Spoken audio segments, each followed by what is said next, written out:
Why'd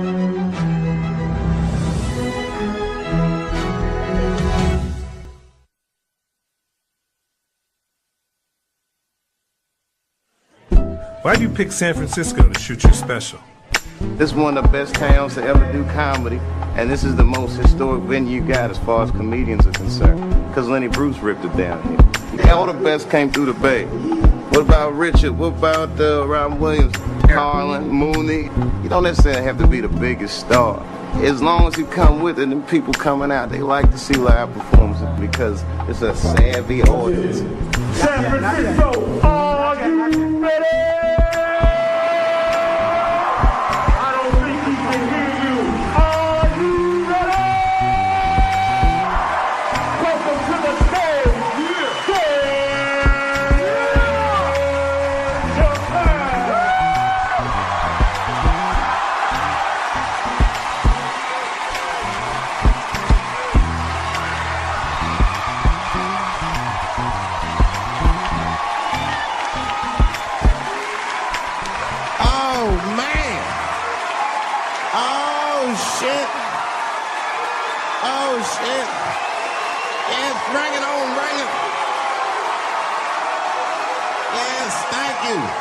Thank you all.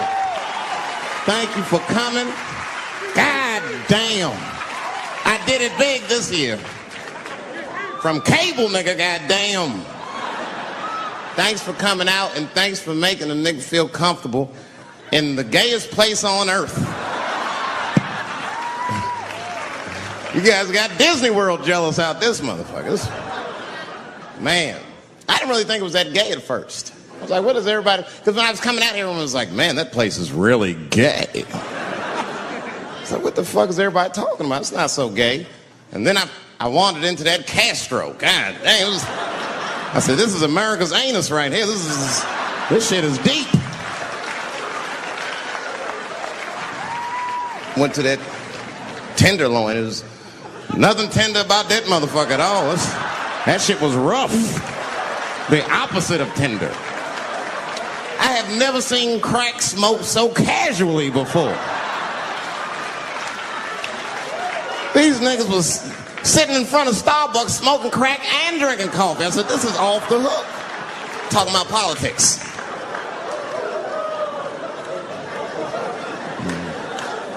I seen one crackhead trying to break into somebody's car, man, and it struck a chord with me. I tried to stop him. I said, hey! And he looked back and saw me and said, oh, keep an eye out. I said, nigga, that was me that said that. Not trying to help you. I want this shit to stop.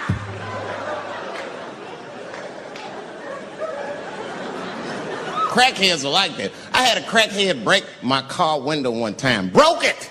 You know what he stole? Fucking candy bar I had lying on the seat. That's all he took. It's a goddamn candy bar. I was so mad. I drove around the neighborhood for 5 hours looking for a crackhead with chocolate on his face. I did that. I finally found when I grabbed that motherfucker and said, hey man, what's all this chocolate on your face, motherfucker? He looked confused. Chocolate? This is doo-doo, baby. I said, ah! Oh, man. This place is insane. But you know what I like about San Fran, and the reason I picked this city to do my special is because of all the major cities in America, somehow people get along here better than anywhere else I've seen in the country. That's right. That's right. And I always admired San Fran for that. And today I realized how you did it. Put all the niggas on the other side of that bridge.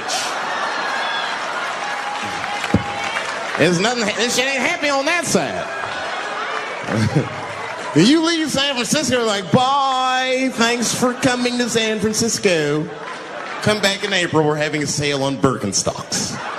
As soon as you get to the other side, welcome to Oakland, bitch. Click, click.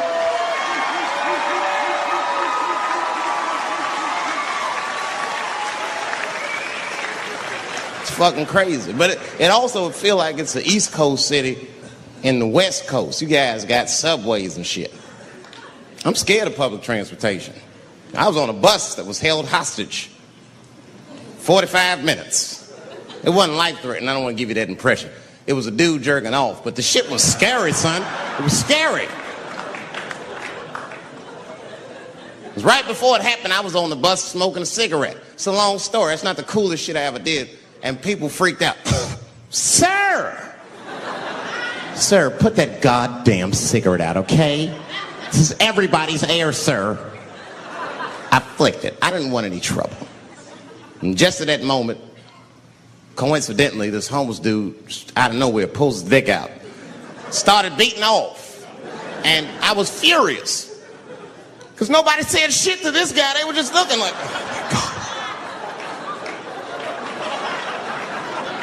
I was the only one on the bus that had the balls to say anything to him. And it's not even like I was brave, really. It was that, you know, I was sitting next to the motherfucker. I had to say something. Come on, dog, you hit my elbows. Stop. Son, stop. That's all I said. I didn't want to say too much. Guys beating off on the bus means there's something wrong with this motherfucker. He's not wrapped so tight. I didn't want to push him over the edge. As soon as I said something, all these dummies on the bus, now they're brave. He's right. Put your goddamn cock away. I don't want to see this anymore. I don't want to see it either. Yeah! Now the guy flips out. All right, everybody, back up. Back the fuck up.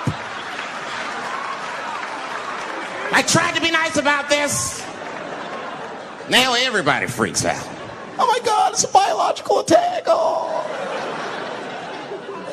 I'm caught in the middle. I can't lose my cool. I said, hey, everybody, just calm the fuck down or you're going to get me shot. So just be cool. Let's do what this man says so he'll leave us alone. Now everybody gets quiet.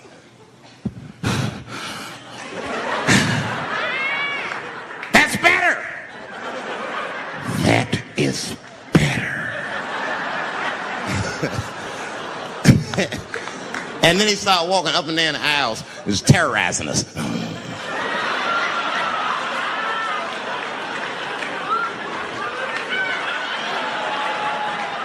And then he starts making demands. You in the pink shirt. Squeeze your tits together. Oh God, no. No.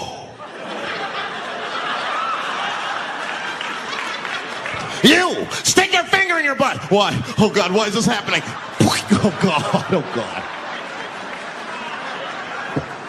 He was working my way. Shit was tight.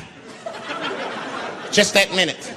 I got saved, dudes. I was so lucky. This guy at the other end of the bus, he snapped. He lost his mind. I seen it happen. Ah! He screamed out, rush him! He can't come on all of us and charge him out. Ah! And it was like a movie. This homeless dude seen him coming and shot one off. Ah! I dodged that shit like the Matrix. Niggas, oh.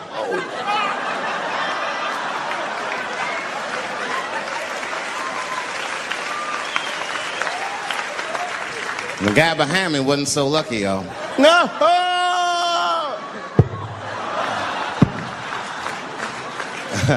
That shit was gross.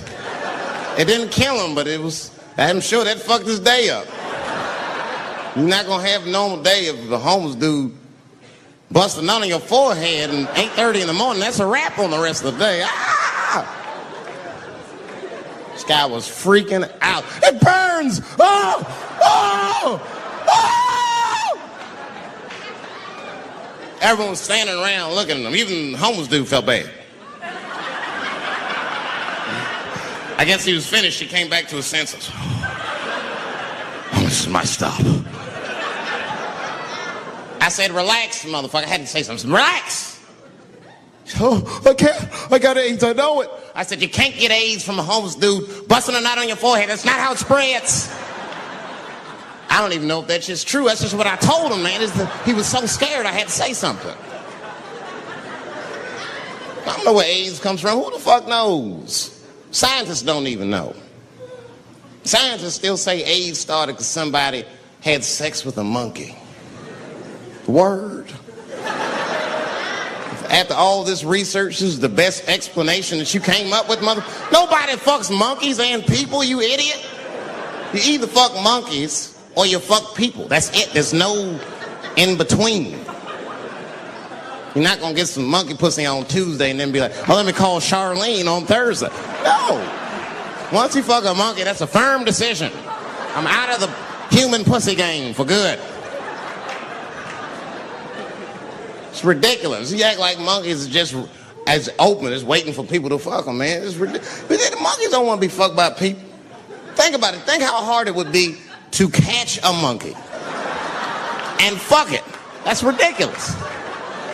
That's how it had to go down. Who you think you're just gonna walk up to him in the woods and brab this nigga with fruits and bananas? Hey, buddy. Hey.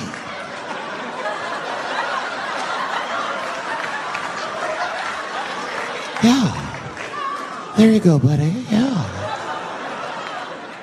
Yeah. There you go, your big, bright red ass.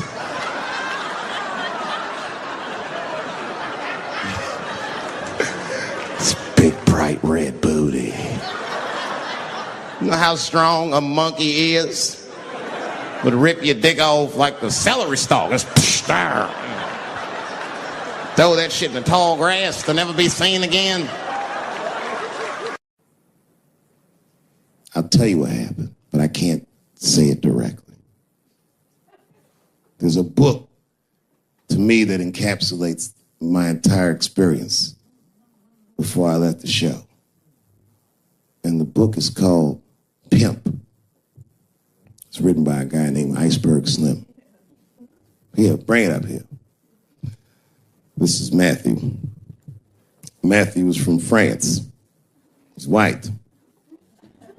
And yet, he has an original copy of this book written by a black American who was a pimp in the 40s.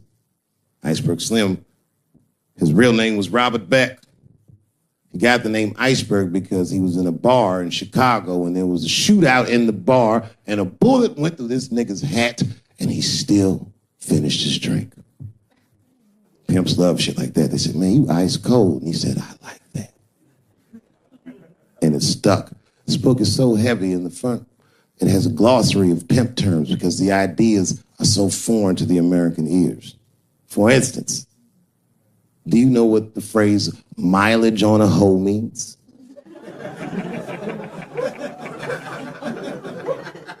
Of course you don't.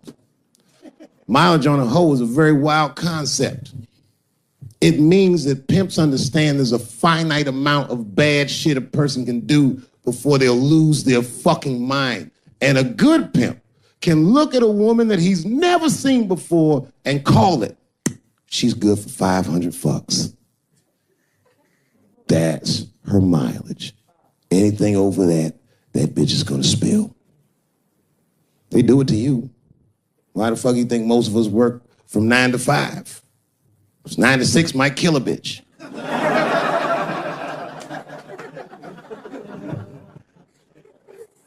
Iceberg Slim was the one that broke down what a bottom bitch was. Does anyone know what a bottom bitch is? Anyone? What's a bottom bitch, sir? It's your prostitute that's the best out of all of them, that brings in the most money. That's right. That's exactly right. Are you black? That's right. A bottom bitch is a pimp's number one hoe. She's even a bitch that helps him keep the other bitches in line. I will repeat. She's even the bitch that helps him keep the other bitches in line. If the pimp was McDonald's, then the bottom bitch is French fries. The rest of them bitches like fish sandwiches, and cherry pies, and shit like that. Iceberg Slim breaks down some of the coldest capitalist concepts I've ever heard in my life. He describes in detail how these men break women so that they will give them the money that they make with their own bodies. There's a story in here so cold it makes me shudder to think about it. Well, Iceberg Slim is trying to control the woman that he finds uncontrollable. So he asks older pimp how he can rein her in. And the older pimp says, oh, that's easy, Iceberg. All you have to do is beat that bitch with a coat hanger and then run her a bath and give her some pills. She'll be so grateful that you fixed her that she'll forget you were the motherfucker that beat her in the first place. That's some cold shit. Now, at the end of this book, Iceberg Slim tells a story. It's kind of the crescendo of the book. And in the story, Iceberg Slim's bottom bitch is at the end of a mileage. If she was good for 500 fucks, she was at 498. She was bubbling. You could see it. She was going crazy. She started saying all kinds of shit. Oh, I always wanted to be in the circus. Circus? This bitch is losing. I can juggle too, you know. Juggle? He had to let her go. It's hard to let her go. A bottom bitch go. And he wasn't ready to let her go because his organization couldn't handle losing her. But she didn't know that. She didn't know how important she was. So what he did was he called her to a diner. He said, look, bitch, you and I gotta part ways. She said, fine, motherfucker. I don't need you anyway because I know somebody at Ringling Brothers. She's like, all right, bitch, whatever. I got one last trick for you. It's a big money trick. You do this for me, you get paid, I get paid, and we go our separate ways. She said, fine, motherfucker, what do you want me to do? He said, okay, there's a guy in that hotel across the street. He's waiting for you in room number 7. I want you to go over there and I want you to fuck him. But before you do, I need you to put some of this stuff in his drink. And then he's gonna fall asleep. When he does, there's a briefcase on his bed. Bring the briefcase to me. That's the trick, bitch. Can you handle it? She said, fuck yeah, I can handle it. And I can't wait to get rid of you. She ran outside, jumped on a unicycle and pedaled across the street. And Iceberg watched her. He was like, man, she's pretty good. Man, if I never jerked off in her face, maybe she would have been in the circus right now.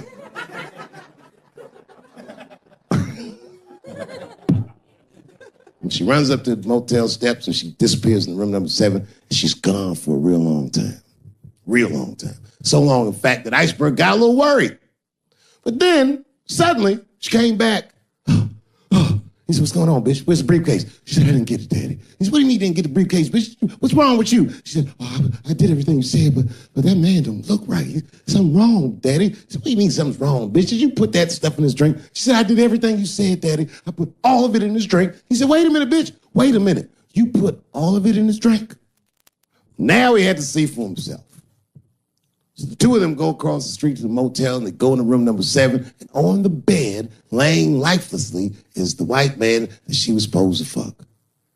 And Iceberg said, you right, bitch. She don't look good. What the fuck? So he called a friend of his that was a doctor that was close by. And the doctor came in, gave the guy a thorough examination and told them both what was obvious. Slim, this motherfucker is dead. Oh, God, Daddy. Oh, no. Oh, no, we killed him. He said, calm down, bitch.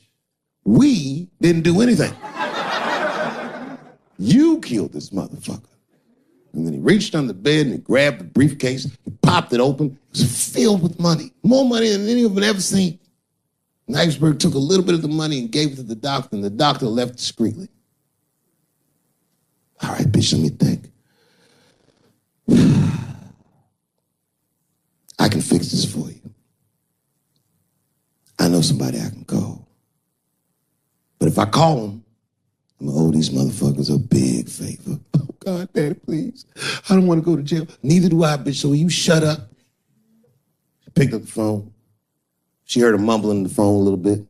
He hung up the phone, and she was pacing the room, and he was just standing there cool, and they were waiting, and then suddenly, a van pulled up downstairs. 2 guys get out with a carpet. They walk upstairs. They roll that carpet out on the floor. They throw the body in the carpet. They roll that motherfucker up like a burrito. They pick that shit up, and they throw it in the back of the van.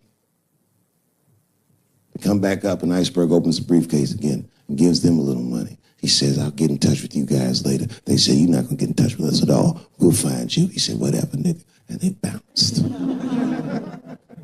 Oh, God, Daddy, oh, God. He says, relax, bitch. Listen, we getting the fuck out of here. You go downstairs, you get the car. We got to leave separately. She went, she got the car. Iceberg grabbed that briefcase, waited a few minutes, looked out the window, and then he went down with her. They both got in the car and they drove off. She was a blubbering mess. Oh, you did all this shit. He said, I told you, bitch, we didn't do anything. You killed a motherfucker and I cleaned him up. And now we got us a secret, okay? I know I'm not gonna tell, bitch. It's you? She said, oh, no, I ain't gonna tell. He said, all right, baby, cool. I'm gonna need you to stay with me for a while till this shit cools down. She goes, okay. That's the game. That's how the whole shit works, ladies. You understand? This bitch was at the end of her mileage. She was at 498. She ended up tricking for Iceberg for another 6 months. She must have turned another 200 tricks for him. Do you understand? Some cold shit. And the cold shit about it is that the dead guy on the bed wasn't even dead at all. This motherfucker was just a friend of Iceberg's acting like he's asleep. The doctor wasn't a doctor, it was a motherfucking butcher that happened to have a white coat. And the dudes who came in the moving van clothes was dressed like movers because they were movers. Iceberg had gotten a new apartment. And the bag of money was Iceberg's money in the first place. The money he got from all those women. That's a cold game. That's the motherfucking capitalist manifesto. And that's why I went to South Africa. So now we got us a little secret, bitch. Almost 24 years ago was the last time I was on this stage, in this room. I was taping my first 1 hour special. It's called Killing Them Softly. My girlfriend was sitting in that row, pregnant. She's now my wife.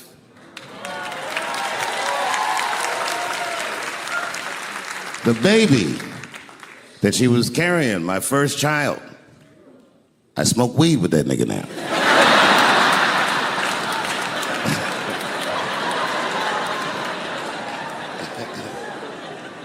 And what I remember most about that night was the pressure. Before the show, I had to run out there on the avenue and hand out tickets to anybody who would take them because I couldn't even fill the fucking room. And boy, what a difference 24 short years makes.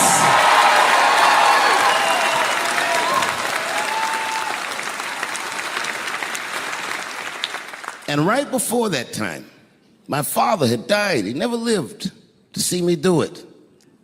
And when he died, I was inconsolable. I thought I'd never smile or laugh again. And the only thing that got me out of that space was a comedian friend of mine, the late, great Norm Macdonald. That's right. Shout out to Norm. And what Norm did, which I'll never forget, is he knew that I was the biggest Jim Carrey fan in the world. Now, I'm not going to go all into it, but Jim Carrey is talented in a way that you can't practice or rehearse. What a God-given talent. I was fascinated with him. And Norm knew that. And he called me up and he goes, Dave, he says, I'm doing a movie with Jim Carrey. Do you want to meet him? And I said, fuck, yes, I do. And it was the first time I could remember since my father died being excited. And the movie was called Man on the Moon. I didn't know any of this. And in this movie, Jim Carrey was playing another comedian I admired, the late, great Andy Kaufman. Yes, and Jim Carrey was so immersed in that role that from the moment he woke up to the time he went to bed at night, he would live his life as Andy Kaufman. I didn't know that. When they said cut, this nigga was still Andy Kaufman.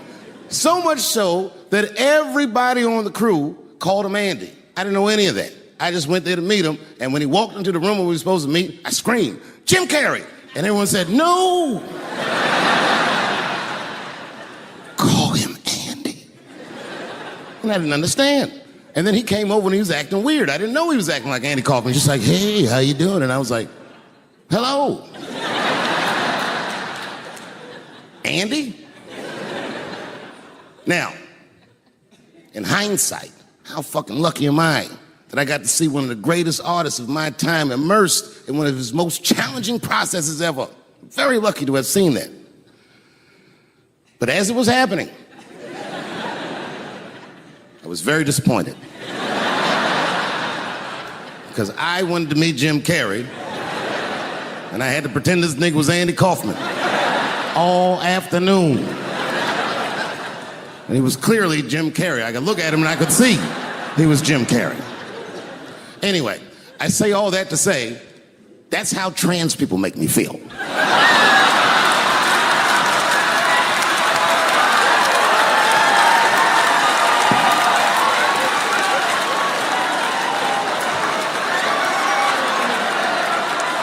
Here we go.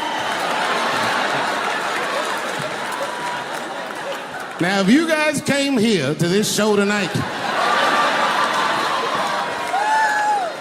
thinking that I'm gonna make fun of those people again, you've come to the wrong show.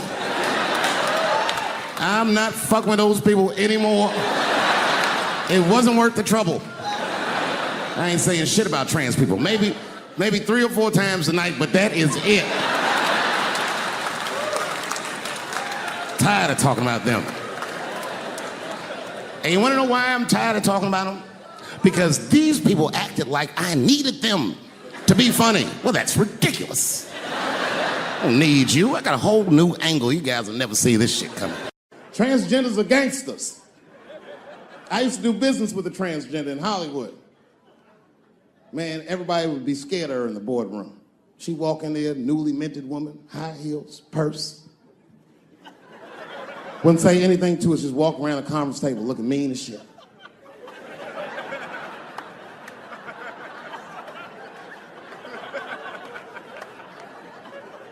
Then she walked to the head of the conference table, stare at us all, reach in her purse, and pull her old dick out and throw it on the table. Let's talk business, gentlemen. Ah! And sitting next to the bees, all the way in the back seat by themselves, looking out the window, that's the T's. Everybody in the car respects the T's, but everyone also resents the T's. It's not the T's' fault, but everyone in the car just feels like the T's are making the trip take longer.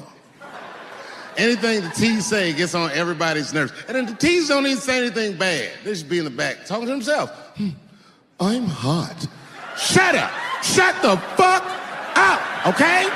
Just roll the window down, you bitch. I don't know what you... What? Just said I was hot. Can you pull over at the next exit? I need to use the restroom. There is not a restroom for you for 4 states, nigga. Will you just shut the fuck up so we can get where we're going? My wife's friend, Stuart, told me that. My wife has a lot of gay friends. Stuart's their leader. She has a lot of gay friends. And I don't like them. Not because they're gay. I'm just judging them on the merits of their character. They're just not nice dudes. They're rude house guests. They're sitting on my couch, giggling with my wife, eating my motherfucking macaroons. And I come in, they act like the party's over. Hey, Stuart, what's going on? This guy talks to me the way a cat would speak if a cat could talk. Hi, David. He always wants to have some kind of gay political argument. The last one was about a petition in federal court to take the words husband and wife out of the law. I said, well, why would you want those words out the law? He said, because it discriminates against same-sex couples. I was like, niggas, please save me the semantics. Just trust me, take your chips and get the fuck out of the casino. You're about to crap out. Go outside, talk that over amongst yourselves, and whichever one of you is gayer, that's the wife. I remember I was at this bar one time. This is that kind of bar it is. I was in there one time, I was fucked up, and I turn around to everybody in the bar, I go, hey, everybody, I'm gonna buy everyone in the bar around the drinks. And all the motherfuckers like, hoorah! And the bartender knew I was drunk, so she pulled me aside. Mr. Chappelle, are you sure about that? That's going to be $16. Guess who was in the bar? I thought I was seeing things. I looked across the room, and I saw the trans bitch from the picture. I said, what is a trans person doing in a place like this? This is very dangerous behavior. And she was with 2 big, buff, gay black dudes. I didn't know these dudes, but I know they was gay. If they had a dick in their mouth, they wouldn't look any gayer than they did just sitting there. They had 1980s gay face. You know what that is? Remember in the 80s when gay people looked surprised all the time?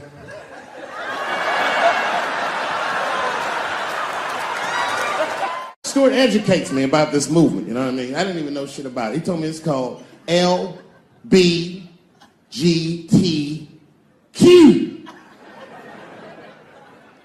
I was like, what the fuck is the Q?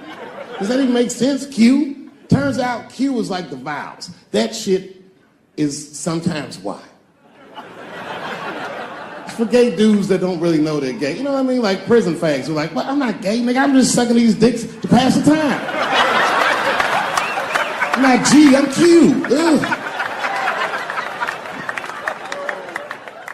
And now we get to the core of the crisis. What is a woman? What is that in this day and time? Is there even such thing as a woman or a man or anything?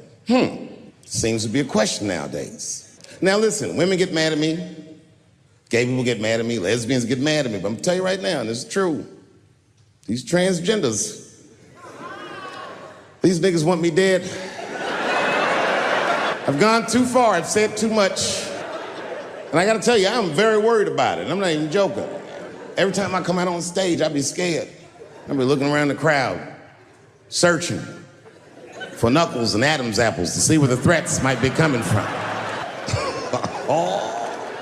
A nigga came up to me on the street the other day. He said, careful, Dave, they after you. I said, what? One they or many theys? And if I were to be brutally honest, the only reason I ever been mad at the transgender community is because I was at a club in LA and danced with one of these niggas for 6 songs straight. I had no idea. And then the lights came up and I saw them knuckles. I said, oh no! And everybody was laughing at me, hi, world star. I said, why didn't you say anything? Then I heard that sultry voice. I didn't say anything, Dave Chappelle, because I was having a wonderful time, and I wasn't sure how you'd feel about it. I said, you knew how I'd feel. And she said, I'm going home. I don't want any trouble from you. I said, home? It's only 2 songs left. I mean, we might as well finish the night. And we ended up having breakfast together. Everybody's mad about something. Recently, I got attacked online by some gay bloggers, and it hurt my feelings. I have no problem with gay people, but I fucking hate bloggers. I'm not saying it because this person was gay. They was acting like a bitch online. They was like mischaracterizing my jokes, trying to make a point off of me, when it's really, it's like, yo, I'm your ally, motherfucker. I'm not trying to stop gay people. I got better shit to do. This motherfucker was saying things to try to get gay people to beat me up. Seriously, he was like, Dave Chappelle's jokes. I don't know how he actually talks when he's making his voice up. Dave Chappelle's jokes were an affront to the manhood of all gay men. What the fuck does that mean? I didn't say anything that would allude to gay men not being men. I know you men. In fact, what could be manlier than fucking another guy in the ass? It's the most gangster shit I've ever heard of in my life. I told you I'm not cut out for that. I'm a pussy. I said, I have a superhero idea. He goes, really? I go, yeah, he's a gay superhero. He was like, really? What's it called? Huh? Oh, it's called Same Hero, New Boots. It's about a gay sous chef in San Francisco. He gets bit by a radioactive rat on his shift when he's taking out the trash and is blessed with powers beyond his wildest dreams. Supersonic, gay kind of powers. And he starts saving everybody in San Francisco. But at first, he only saves gay people. Later, he saves everybody, and the whole city just falls in love with him. The only problem is, no one remembers him when he saves them. Well, I don't understand. Why wouldn't they remember him? I said, because, dummy, he's gay. He keeps changing his outfit. People come up, thanks for saving, mister. What's your name anyway? And he's like, same hero, new boots. And Emotions. You think I hate gay people, and what you're really seeing is that I am jealous of gay people. Oh, I'm jealous. I'm not the only black person that feels this way. We blacks, we look at the gay community and we go, God damn it, look how well that movement is going. Look how well you are doing. And we've been trapped in this predicament for hundreds of years. How the fuck are you making that kind of progress? I can't help but feel like if slaves had baby oil and booty shorts, we might have been free 100 years sooner, you know what I mean? If Martin Luther King was like, I want everybody to get up on them floats, get your bodies good and shiny. The only reason I ever been mad at the transgender community is because I was at a club in LA and danced with one of these niggas for 6 songs straight. I had no idea. And then the lights came up and I saw them knuckles. I said, oh no! And everybody was laughing at me, how world stopped. I said, why didn't you say anything? Then I heard that sultry voice. I didn't say anything, Dave Chappelle, because I was having a wonderful time and I wasn't sure how you'd feel about it. I said, you knew how I'd feel. And she said, I'm going home. I don't want any trouble from you. I said, home, it's only 2 songs left. I mean, we might as well finish the night. And we ended up having breakfast together. I'll grow up, that doesn't make me gay. I just titty fucked her. His titties are as real as any titties in LA. It's 2 o'clock in the morning, I was just borrowing a little friction from a stranger. Whoops! And they've canceled people that are more powerful than me. They canceled J.K. Rowling. My God, J.K. Rowling wrote all the Harry Potter books by herself. She sold so many books, the Bible worries about her. And they canceled her because she said in an interview, and this is not exactly what she said, but effectually, she said gender was a fact. And then the trans community got mad as shit. They started calling her a TERF. I didn't even know what the fuck that was. But I know that trans people make up words to win arguments. So I looked it up.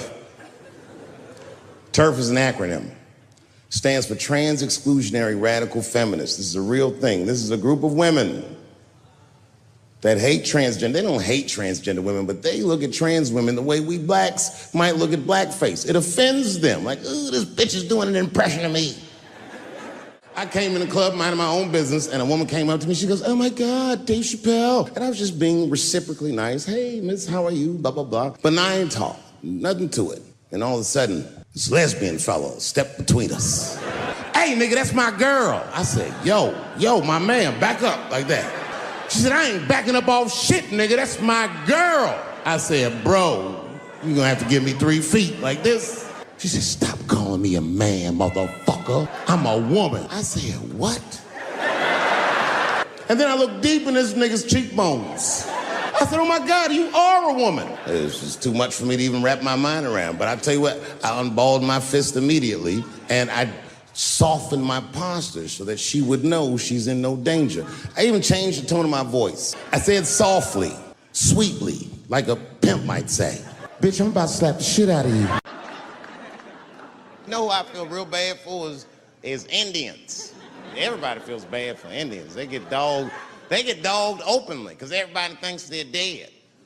These motherfuckers are not all dead, all right? I've seen, with my own eyes, I've seen a gathering of 1,500 Native Americans. They were all gathered in one place. The place is called Walmart in New Mexico. There's Indians everywhere. I'd never seen Indians before. I wasn't even sure if they were Indians. It's fucked up, but I asked one of them. It's not nice, but I seen him in the sports section looking at bows and arrows. I had to say something. Excuse me. I don't mean to be rude. Are you an Indian? And he was cool. Yes. Yes, I'm Indian. Still didn't believe him. I had to test him to be sure. This is fucked up. But I had a gum wrapper in my pocket, so I balled that shit up and I threw it on the floor. And a single tear came out his eye. I said, oh shit. I had so many questions. So what tribe are you from? I am a Navajo. I said, word. I studied you in social studies. You're a hunter-gatherer, correct? He said, I guess so. That's what you wish to call it. I said, why? What do you call it? He said, I am an alcoholic.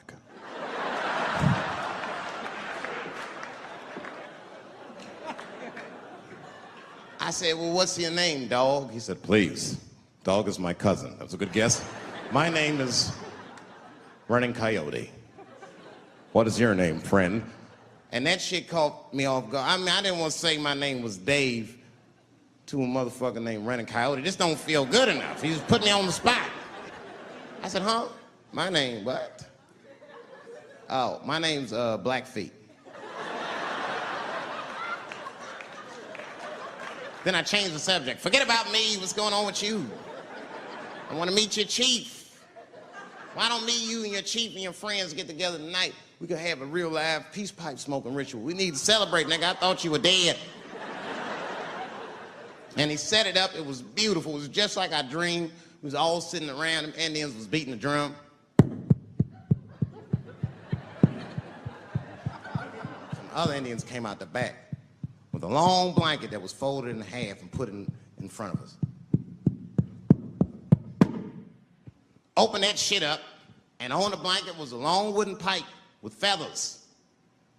And bags of weed were all over the blanket. Chief walked over.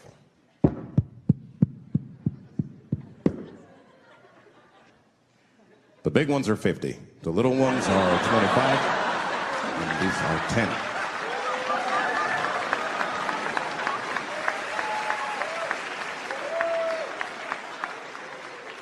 Me and those Indians got high as shit. I was baked. I told the chief, he was talking, I cut him off. Time out, chief. Sorry to interrupt. Fucking smashed, man. The weed's too strong. I'm itching. This is PCP. The spirits have got me. Chief, the spirits have got me. And the chief threw some water in my face. Calm down, blackface. Splash. I said, hey, it's Blackfeet, motherfucker. Take it easy.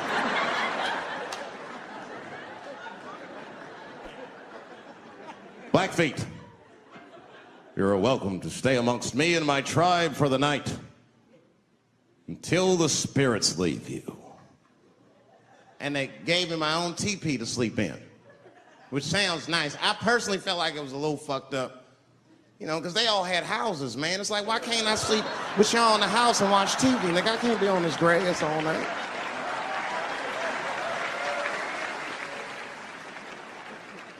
Yeah, Indians is rude, man. Everybody's rude. Indians, they eat nasty food. All they ate was corn and shit. Doritos, I think they call them. That's right. People only see the surface. They see the division in our foods. Just because I eat chicken and watermelon. They think that that's something wrong with me. Let me tell you something. If you don't like chicken or watermelon, something is wrong with you, motherfucker. There's something wrong with you. Where are all these people that don't like chicken and watermelon? I'm sick of hearing about how bad it is. It's great. I'm waiting for chicken to approach me to do a commercial, nigga. I'll do it for free, chicken. It's the least I can do. They make fun of Latin people for eating, what y'all eat? Beans, rice, corn. Listen, that's not a reason to hate a motherfucker, all right? It's funny, but it's not a reason to hate. The only reason these things are even an issue is because nobody knows what white people eat. You've been very good at keeping that shit a secret amongst yourselves. I study white people. You don't know that. I'm writing a paper on you. Not even for school, nigga, just to do it, just to get, I'm just doing this independent research. I'm spending my money, that's why I'm working so hard. I follow you around grocery stores. They freak out. I just try to peek in the cart. They always say, get away from my cart, nigga. What are you looking at? Chicken and giblets are over there. You must be lost. These are vegetables.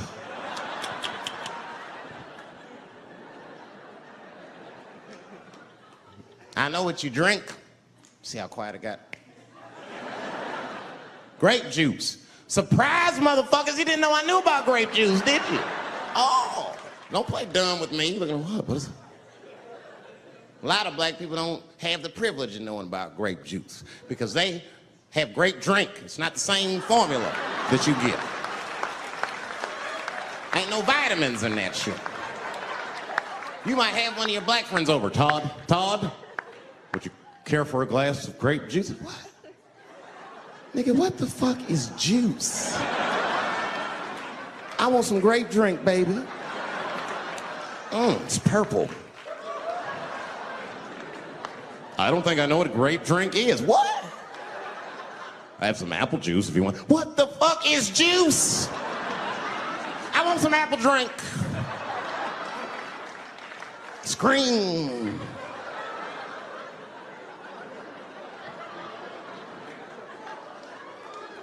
Remember that commercial for Sunny Delight when all the kids run in from outside playing and they all run to the fridge? All right, I got some purple stuff, some Sunny D. As soon as you say Sunny D, all the kids go, yeah! Watch the black kid in the back. If you ever see that commercial again, look at that black kid. He'd be like, I want that purple stuff. That's drink, nigga, that is drink. They want drink. I want all them vitamins, nigga, I want drink. Sugar, water, purple. That's the ingredient, sugar, water, and of course, purple. It's too fucking much. I got a lot of things to talk about tonight. First of all, I've stopped smoking weed. With black people, you didn't let me finish, motherfuckers. God damn. I'm sorry, black people, to break the news so publicly, but I can't smoke with you anymore. Every time I smoke weed with my black friends, all you talk about is your trials and tribulations. I'm sick of that shit. I got my own problems. Nigga, that's a waste of weed. I'm smoking weed to run away from my problems, not take on yours. From now on, I smoke weed exclusively with white people. Calm down, motherfuckers. You win by default. You got good weed conversation. All white people talk about when they get high is other times that they got high.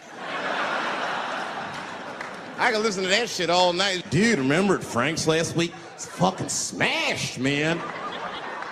And catalogs everything they drink. 2 shots of Jaeger, tequila, 4 bong hits, man, beer, cheeseburger.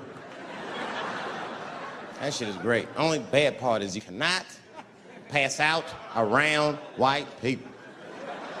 Every time white dudes pass out around each other, they always do some borderline gay shit when the guy's asleep. Frank fell asleep, so he like stuck a carrot in his ass and put shaving cream on his balls. Like, why, motherfucker? Why would you do that to a friend of yours? He trusted you enough to sleep around you. You gonna put a carrot in his ass? Is that nice? I tell you right now, if I put a carrot in a black dude's ass, a nigga will kill you when he wakes up for some shit like that. That is an automatic death sentence on the street. It's a rap for you. I'm gonna kill that motherfucker. I thought y'all was friends, baby. What happened? I fell asleep at his house, right? We was drinking, and I fell asleep at his house, and while I was sleeping, right? I'm just gonna kill that motherfucker, all right? That's all you need to know. And fuck carrots.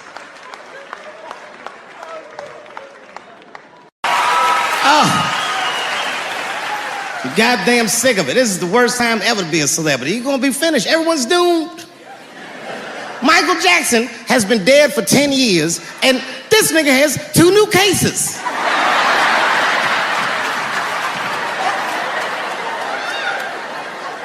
And if you haven't watched that documentary, then I'm begging you, don't watch it. It's fucking gross.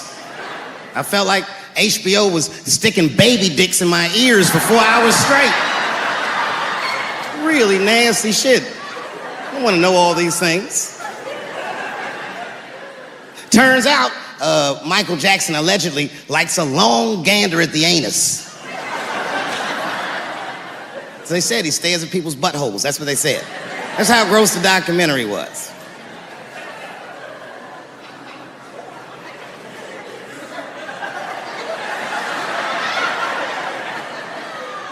I'm gonna say something that I'm not allowed to say. But I gotta be real. I don't believe these motherfuckers. I do not believe it. But let me qualify the statement. I am what's known on the streets as a victim blamer. You know what I mean? Somebody come up to me like, Dave, Chris Brown just beat up Rihanna. I'll be like, well, what did she do?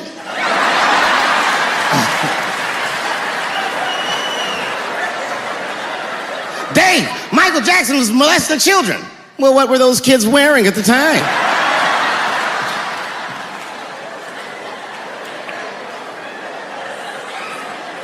I don't think he did it. But you know what? Even if he did do it, you know what I mean? You know what I mean? I mean, it's Michael Jackson. I know more than half the people in this room have been molested in their lives. But it wasn't no goddamn Michael Jackson, was it? This kid got his dick sucked by the king of pop. All we get is awkward Thanksgivings for the rest of our lives.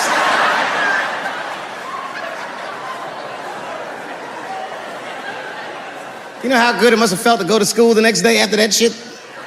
Hey, Billy, how was the weekend? How was my weekend? Michael Jackson sucked my dick. And that was my first sexual experience. If I'm starting here, then sky's the limit.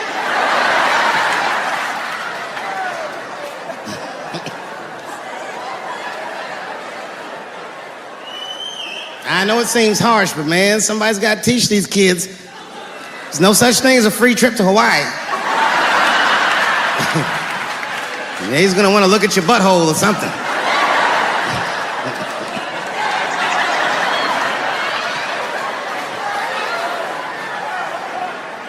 You know why I don't believe it?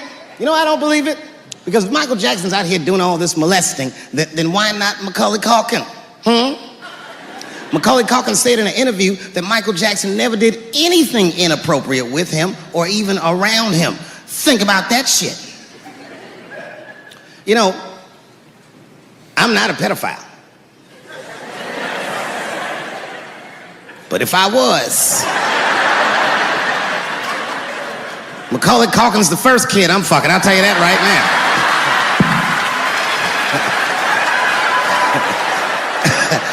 I'd be a goddamn hero. Hey, that guy over there fucked a kid from Home Alone. And you know how hard he is to catch.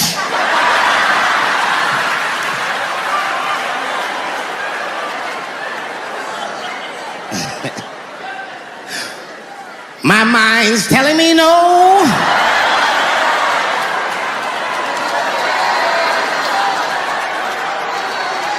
Okay, R. Kelly is different. I mean, you know, if I'm a betting man, I'm gonna put my money on he probably did that shit. I'm pretty sure he did that shit. You know, it's bad, okay? So a couple years ago, I was doing a show in Detroit, and I'm sitting backstage in my dressing room. A friend of mine comes by, this chick, Dream Hampton. Dream tells me, right before I'm going on stage, she goes, Dave, I'm working on a documentary about R. Kelly. Would you like to be in it? And I was like, nah, bitch, I'm cool.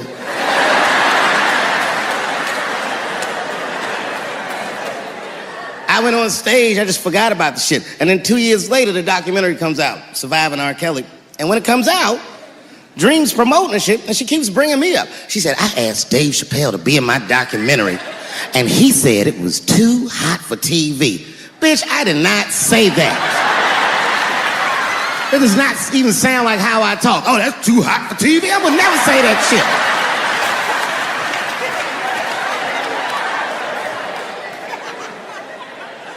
But I'm gonna tell you guys why I wasn't in the documentary.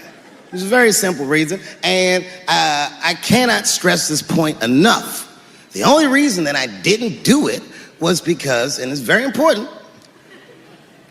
I don't know this nigga at all. I don't know anything. I don't know anything that they don't tell me about. I don't hang out with this nigga, nothing. So what the fuck do I gotta be in the documentary for? This guy, R. Kelly, got another sex tape out now. Can't believe that shit. This guy makes more sex tapes than he does music. He's like the DJ Khaled of sex tapes. Another one. Like, damn, it's a lot of tapes. The new one's so bad that they didn't even show it. I've never seen anything like this. The prosecutor in Chicago came out in a press conference and read to the media a transcript of a sex tape. Have you ever heard of such a thing? This nigga read the sex tape. And it was so bad that R. Kelly sounded guilty in the transcripts. It's fucking amazing. 16 times the girl's age was mentioned. Isn't that crazy? This motherfucker is an idiot. He was fucking her like, yeah, this is the best 14-year-old pussy I've ever had in my life. And she was like, you like this 14-year-old pussy? He's like, oh yeah, I love this 14. I'm like, man, you need to shut the fuck up. You gotta give your lawyer something to work with. You're supposed to be on the tape like, this is the best 36-year-old pussy I've ever had in my life. And then your lawyer can be like, Your Honor, clearly my client thought that this woman was 36, as he mentioned some 16 times in the tape. They gonna know you lying though, you know what I mean? Everybody knows no such thing as good 36-year-old pussy.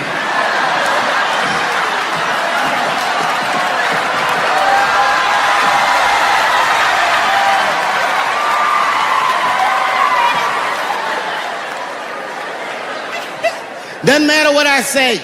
And if you at home watching this shit on Netflix, remember, bitch, you clicked on my face.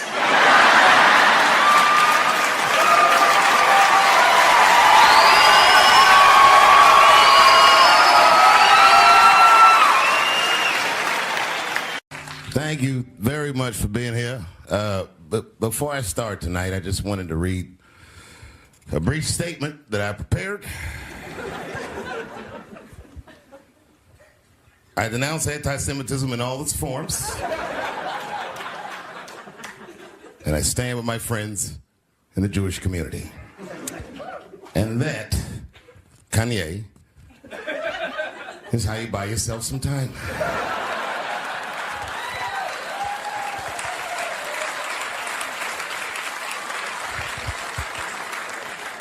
I gotta tell you guys, I've probably been doing this 35 years now. And early in my career, I learned that there are two words in the English language that you should never say together in sequence. And those words are the and juice. I've never heard someone do good after they said that.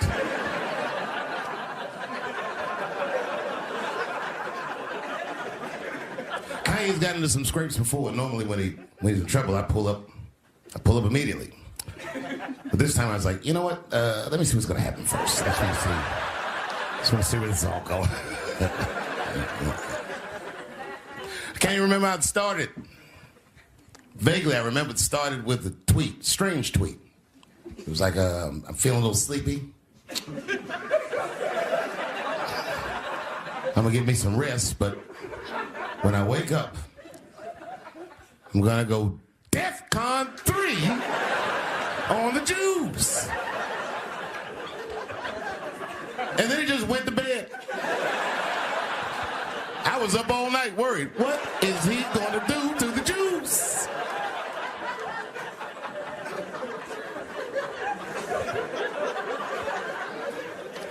I grew up around Jewish people.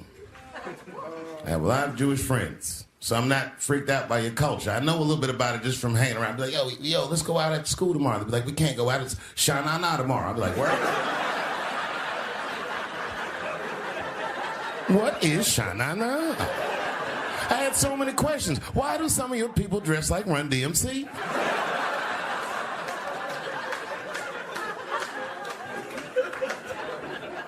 When Kanye woke up from that nap, he went right to work. A year ago, I'd seen him on a podcast called Drink Champs. Great show.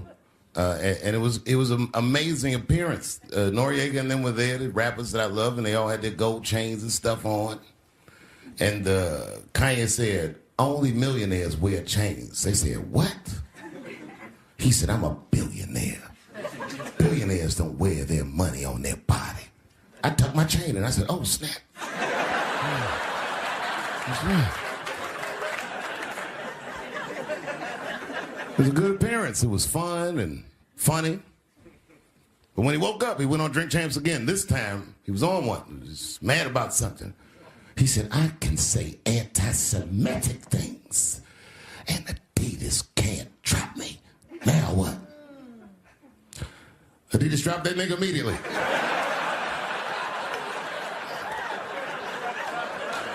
Ironically, Adidas was founded by Nazis.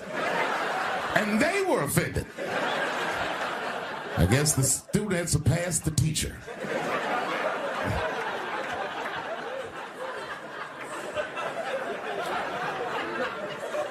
It's a big deal. He had broken the show business rules. This is a rule. You know, the rules of perception. If they're black, then it's a gang. If they're Italian, it's a mob. But if they're Jewish, it's a coincidence, and you should never speak about it.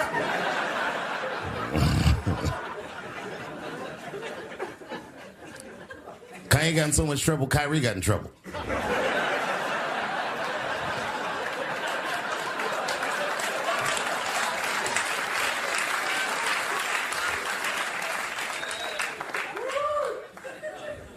Kyrie Irving posted a link to a movie that he had seen on Amazon. No caption on the post or nothing like that.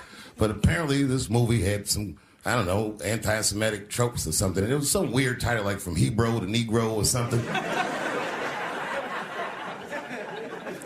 And the NBA told me he should apologize, and he was slow to apologize. And then the list of demands to get back in their good graces got longer and longer, and this is where, you know, I draw the line.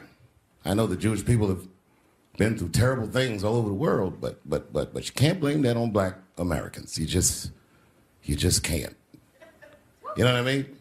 Thanks to the one person that said me. A fair punishment would be he should just post a link to Schindler's List and y'all write your own captions.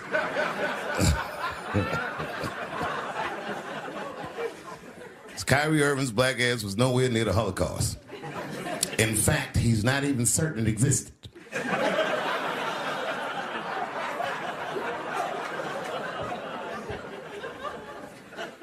I saw one news pundit screaming about Kanye. She said, mental health is no excuse for that type of language.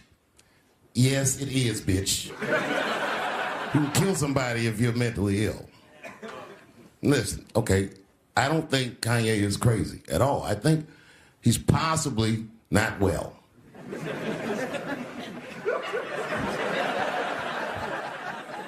Well, I've been to Hollywood. I don't want y'all to get mad at me. I'm just telling you. I've been to Hollywood. This was just what I saw.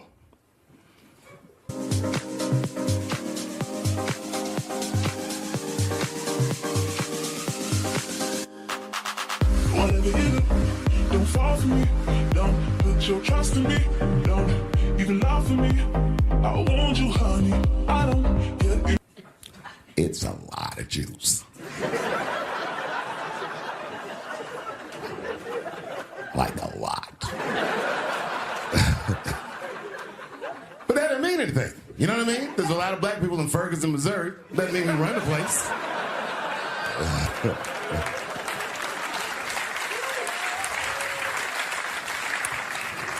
I could see if you had some kind of issue, you know what I mean? You might go out to Hollywood and you might start connecting some kind of lines, and you could maybe adopt the delusion that the Jews run show business. It's not a crazy thing to think, but it's a crazy thing to say out loud in a climate like this.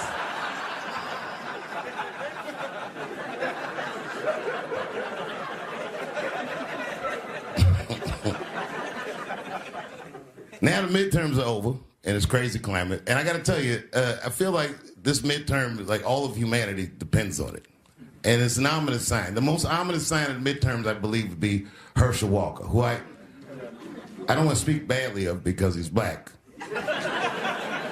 But I have to admit, he's observably stupid.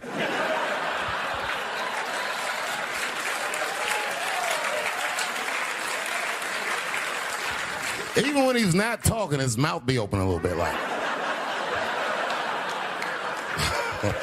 He's the kind of guy that looks like he thinks before he makes a move on tic-tac-toe.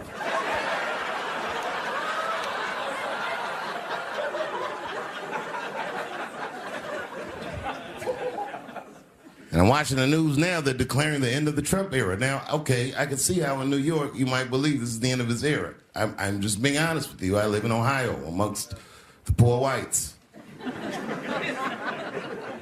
A lot of you don't understand why Trump was so popular, but I get it, because I hear it every day. He's very loved. And the reason he's loved is because people in Ohio have never seen somebody like him. He's what I call an honest liar. Well, I'm not joking right now. He's an honest liar. That first debate, I'd never seen anything like it. I've never seen a white male billionaire screaming at the top of his lungs, "This whole system is rigged," he said. And across the stage was a white woman, Hillary Clinton and Barack Obama, sitting over there looking at him like, "No, it's not." I said, "Now, wait a minute, bro. It's what he said." And the moderator said, "Well, Mr. Trump, if in fact the system is rigged, as you suggest, what would be your evidence?" You remember what he said, bro? He said, "I know the system is rigged because I use it." I said, "God damn." And then he pulled out an Illuminati membership card and chopped a line of cocaine up and did it right into the podium.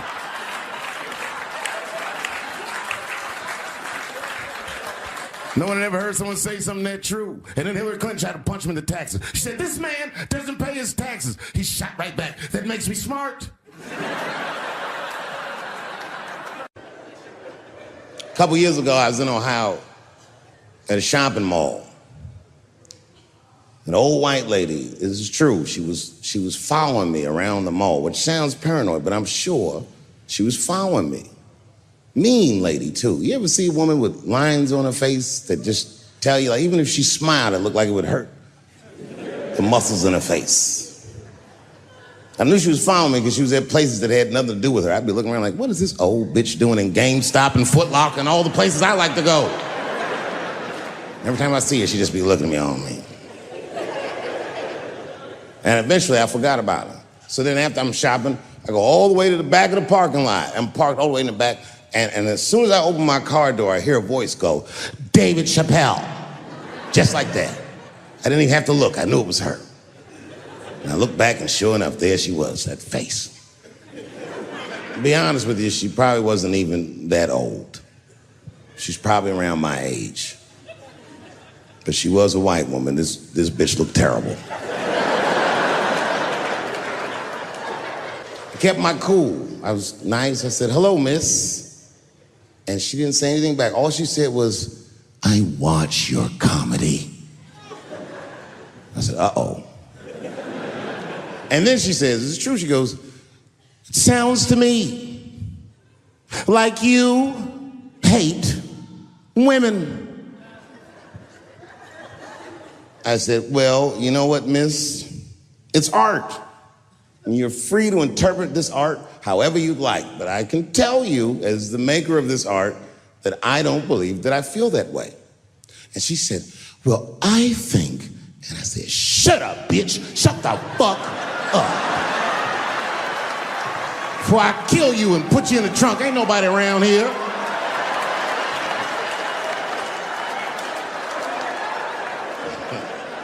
I'm just kidding. I didn't say that. I felt that way, but that's not what I said. I was more clever than that. You know what I said? And this is exactly what I said. I said, "Miss, before you finish that statement, let me ask you a question. Where'd you see me? Did you buy a ticket to a concert I did? I doubt that. Or maybe you watched one of my specials on Netflix. Or did I follow you to your car and do my act?" She said, "What?" I said, "Keep it in the comment section, bitch. This is real life. Ta-ta."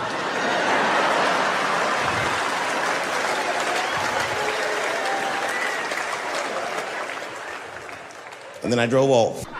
You can see it. You ever have this happen? This is how confusing it is. This is the practical application of what I'm talking about. Like a guy be out, this happens to a lot of guys, you be out at a club, bar, right? You're kicking with your boys, and a girl walks by, and man, she looks good. She looks good. Not good in that classical way. I mean, you know, I'm talking good like she got half her ass hanging out her skirt. Her titties are all mashed together, popping out the top of her turtleneck and shit.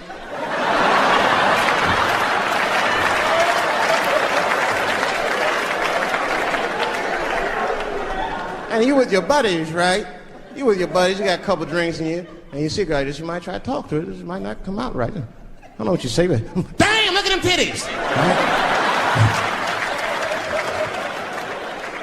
The girl gets mad and says, wait a minute. Just because I'm dressed this way does not make me a whore. Which is true. Gentlemen, that is true. Just because they dress a certain way doesn't mean they are a certain way. Don't ever forget it. But ladies, you must understand that that is fucking confusing. Just is. Now that would be like me, Dave Chappelle the comedian, walking around the streets in a cop uniform. Somebody might run up on me. Oh, thank God. Officer, help us. Come on, they're over here. Help us. I'm like, oh, just because I'm dressed this way does not make me a police officer. You understand what I'm saying? It's like, all right, lady, fine. You are not a whore. But you are wearing a whore's uniform, I'll tell you that shit right now. Another time, about 6 years ago, there was a lesbian woman that tried to sell a story about me to TMZ. Thank goodness TMZ could see right through the sham of that story. This woman claimed that I beat her up in a nightclub because she was a lesbian. That is fucking crazy. Bitch, I didn't even know you was a woman.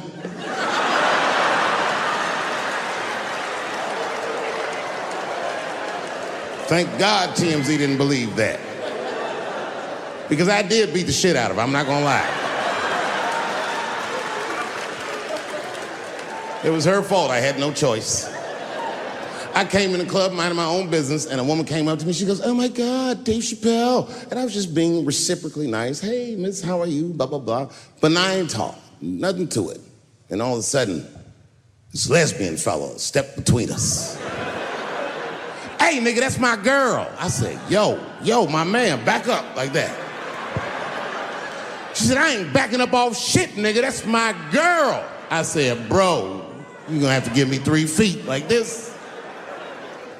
She said, stop calling me a man, motherfucker. I'm a woman. I said, what?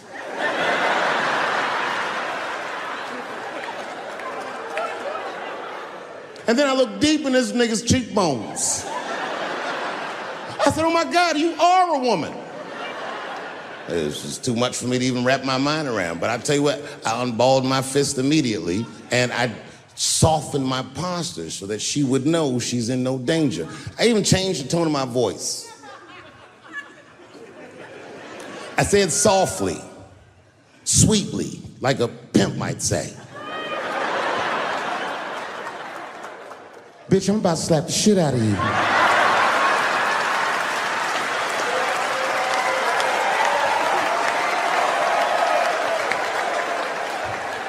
I should have done it.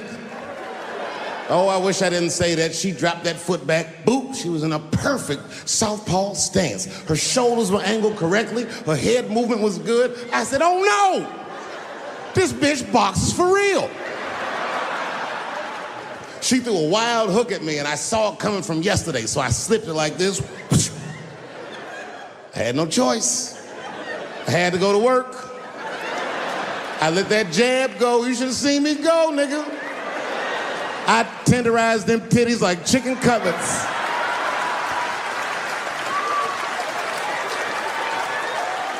I whooped the toxic masculinity out of that bitch.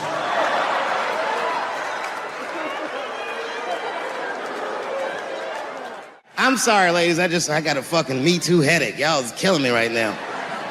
It's really fucking tough to watch what's going on. You know, ladies, I said it in my last special, and I got in a lot of trouble for this. I told you were right. But the way you're going about it is not going to work. But I'm biased. I said it. Louis C.K. was a very good friend of mine before he died in that terrible masturbation accident. And it was his room. You read the story. He was masturbating in his own room. That's where you're supposed to masturbate. And then he said, hey, everybody, I'm gonna pull my dick out. Nobody ran for the door or nothing like that. They all just kind of hung out like, I wonder if this guy's serious. And he came on his own stomach. There it is. What is the threat? Have any women ever seen a guy that just came on his own stomach? This is the least threatening motherfucker the earth has ever seen. All you see is shame in their face and cum dripping down like pancake butter.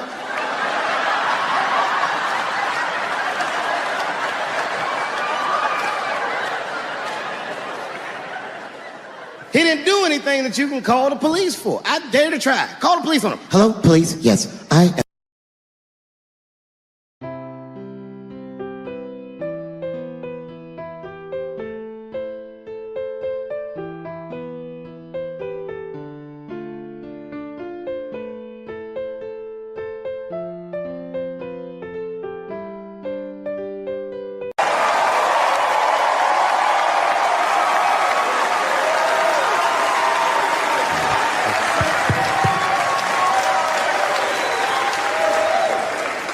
She's an amateur in stature, but in practice, she was very professional. She showed up early, which is something I appreciate because I like people to be on time. She was dressed to the motherfucking nines. I mean, I'm transphobic, and even I was like, you look nice.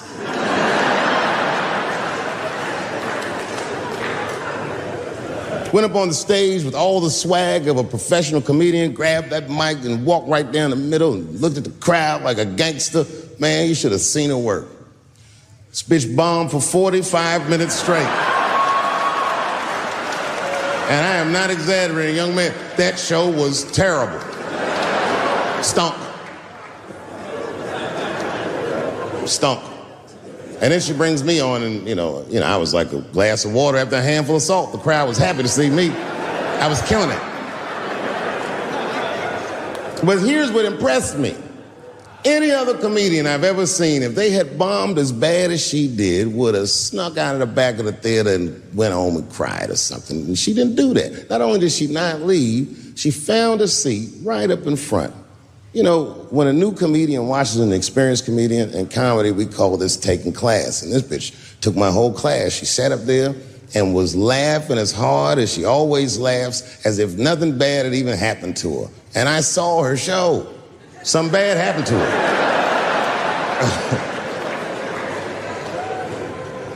She was drunk. So she starts talking to me while I'm on stage, but the way a person would talk to a television when they were alone. She's talking to me like that. That didn't bother me because I knew her, but the crowd didn't like that shit at all because she sucked. And a guy in the back of the room stood up, and Daphne's hair was dyed blonde at the time, and the guy screamed out, and his energy felt wild as fuck. He said, hey, Daphne! And everybody kind of clamped, like got tense. We didn't know if it was a heckler or active shooter. And he said, does the carpet match the drapes? Yeah, it was fucked up. The whole crowd kind of groaned because it was so, like, mean. Everybody groaned, except for Daphne. She kind of laughed, which was weird. And she didn't even look all the way back. She said, sir, I don't have carpets. I have hardwood floors. Just like that. Just like that. And boy, when she said that shit, it blew the roof off the place.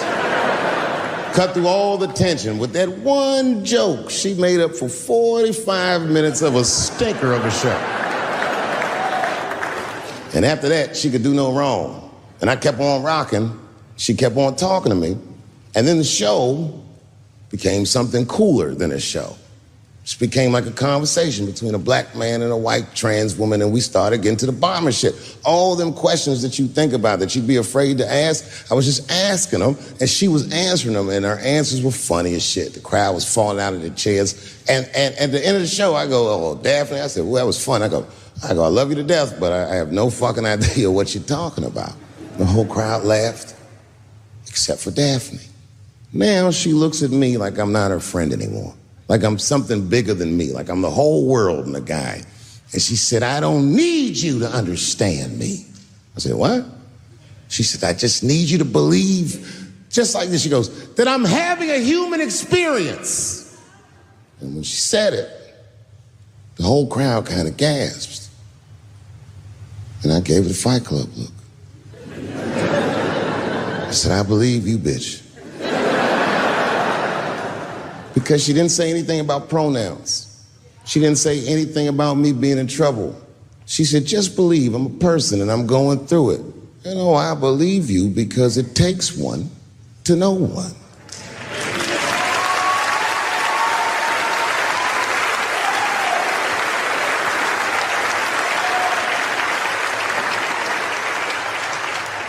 Then I told the crowd good night, and they start going crazy. And before the applause gets to its crescendo, I say, and don't forget my opening act, Daphne. And the crowd stood up. And I looked at her, and tears came out of her eyes. She couldn't believe it was happening. I couldn't believe it was happening because her show stunk. And it was a great night. I remember the late, great Paul Mooney was there, a bunch of fly-ass comedy niggas was there. And we all went backstage and was just drinking and talking shit and laughing, and Daphne stole the room. She had everyone cracking up, spinning the yarn, telling us all these crazy stories about shit she be into. We all laughing real hard, and then she's telling us and everyone's laughing. I'm looking around, I'm like, oh my God, she is funny. I pulled her aside and I said, you're hilarious. I didn't know that when you were on stage. I said, you're doing some things wrong, but I can help you. I said, anytime I'm in San Francisco, why don't you open the show for me, and I'll just try to give you some pointers, see if you can't work this thing out. And she said, are you serious? I was like, yeah. And she grabbed me real tight, hugged me, squeezed me, and I pushed her off violently because I'm transphobic. I said, boundaries, bitch.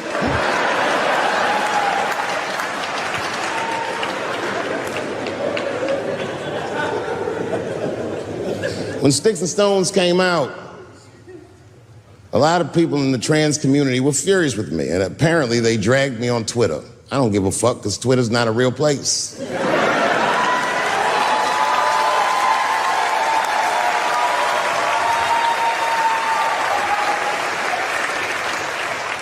And the hardest thing for a person to do is go against their tribe if they disagree with their tribe, but Daphne did that for me. She wrote a tweet that was very beautiful, and what she said was, it was almost exactly what she said. She said, punching down on someone requires you to think less of them. And I know him, and he doesn't. He doesn't punch up, he doesn't punch down, he punches lines, and he's a master at his craft. That's what she said.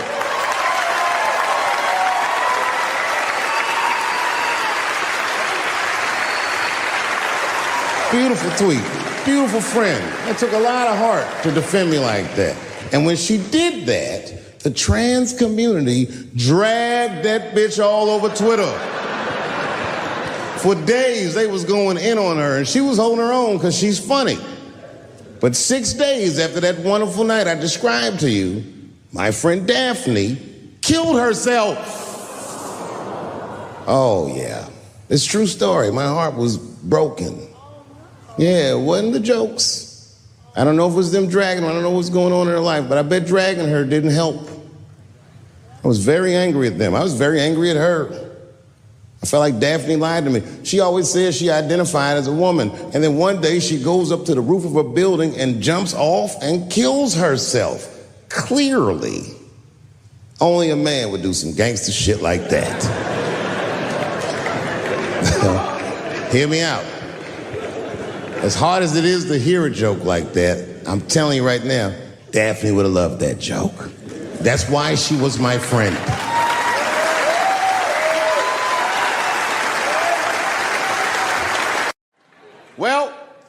I have some very bad news for the people in the front rows. I heard that some of you paid as much as $800 for your tickets. Sadly, I did this same show a couple weeks ago in Atlanta for $60 a head. Can you imagine? Nigga, you could have flown to Atlanta, got a hotel, had some dinner, and came back, and you still have a little money left over, niggas.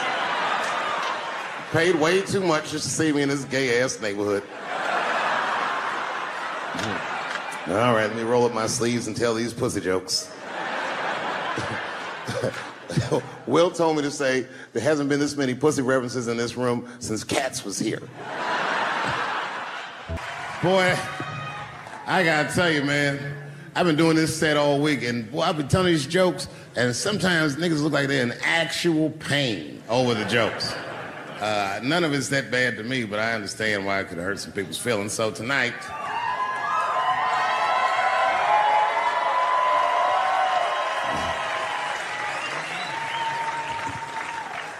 I'm gonna give you an opportunity that I rarely give anybody.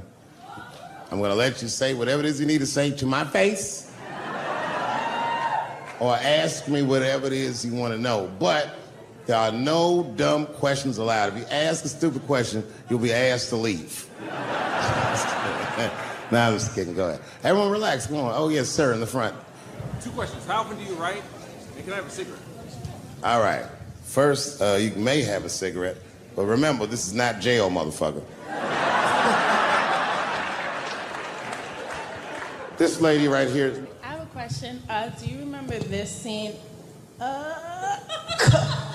Oh, I do remember that. Ma'am, I'm gonna have to ask you to leave. That's a terrible question. This gentleman in the front with the salmon-colored shirt on. I was wondering if you had any advice for young comedians that you generally give, and... Are you thinking of doing comedy? I've never done it before, but watching you has made me want to try it.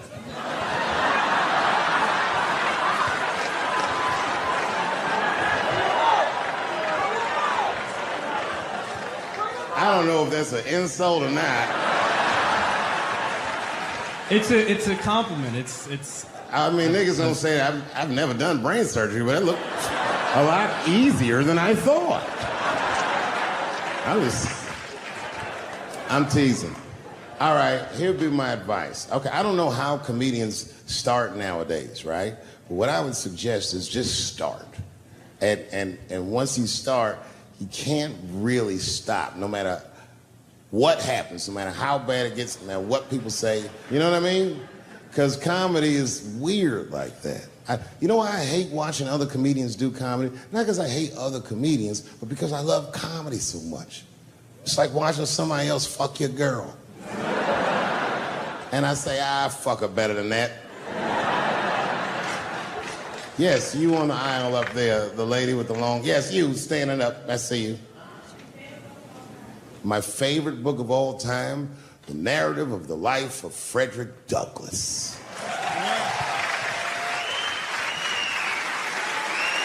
That guy with the baseball hat. Marry, fuck, kill, Michelle, Rihanna, Oprah. Wait, who's Michelle? Oh, Obama. Well, sir, you're putting me in quite the pickle. I can't say I'll fuck Michelle Obama. That's insane. Well, I guess I mean, because I wouldn't kill any of those women. But I'd fuck all three of them.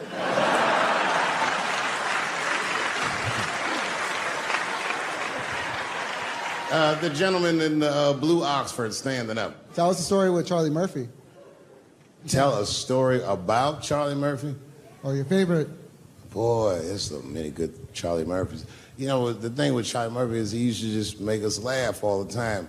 And I used to ask him about all the old Hollywood shit I was curious about. Like when they used to accuse Michael Jackson, I remember asking once, I go, Charlie, do you think Michael Jackson actually did those things? And he said, let me ask you a question, Dave. He said, say it is illegal to fuck women. How long are you staying out of jail? But God bless Charlie Murphy wherever you are. Charlie, I love you. Who do you think is going to win the 2020 election?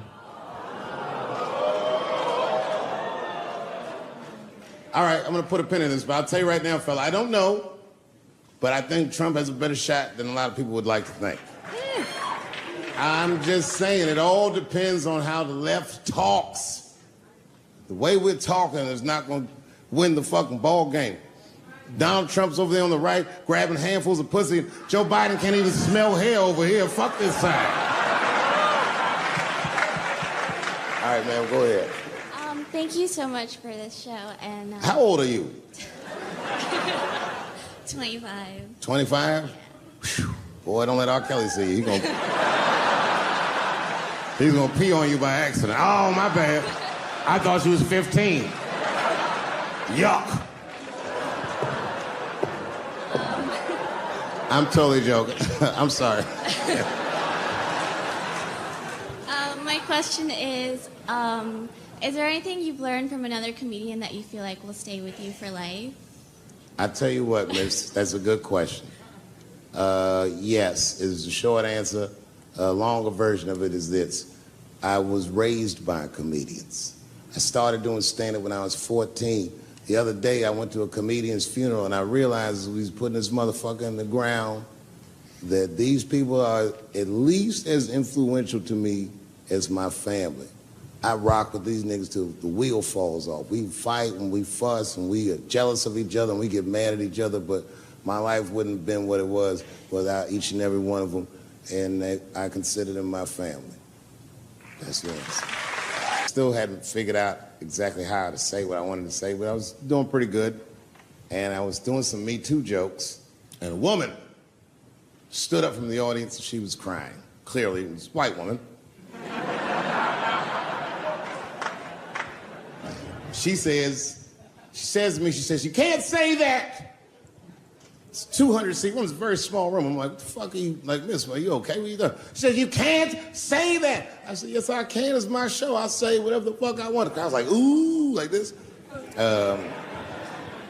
And then she gets up from the table and she starts making a big, like, show of just pushing through the aisles and all this stuff. And there's like a curtain right before the front door. And she gets to the curtain and she's crying. It's fucking crazy. She says, I'm sorry I was raped.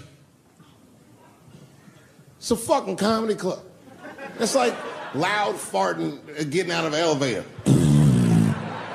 Nothing funny can happen in here. Now I'm trapped in a room with this woman's fucking stink.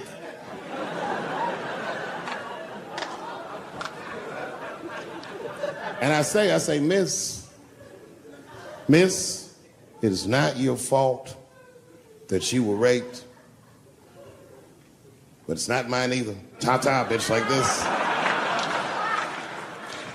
She storms out. Now the room is very uncomfortable, but I managed to get the crowd back, but I'm like, you know, a little traumatized. Same show, there's a trans woman sitting in the audience. This is a true story. This was like a few weeks ago. I did 6 shows that weekend. This trans woman came to 4 of them. Calls herself Daphne. Man, this chick Daphne was in there cracking the fuck up at everything I said about everybody. It was amazing. She was laughing, and it was fun to watch her laugh. You could tell she was letting go with something that was heavy, and she'd throw her head back, and she'd smile with all her teeth. She was having a great time. And the more fun she had, I felt bad, because I knew I had some trans jokes to unload. And I thought to myself, maybe I shouldn't say these jokes, because I don't want to, like, fuck her evening up. She's having so much fun. But then I thought to myself, well, if I can't say it in front of her, should I say this shit at all? So I let her rip. And to my surprise, Daphne laughed harder at the trans jokes than anybody in the room. In fact, everybody in the room would look at her to make sure it was okay. And I got off stage, I was in the dressing room, I was like, man, this is a fucking weird show. I'm sitting in the dressing room by myself just trying to figure out, like, what the fuck just happened out there? Like, why is it that this one woman can't take any of these jokes and Daphne can take All of these jokes, so weird. And then I realized, Daphne used to be a man.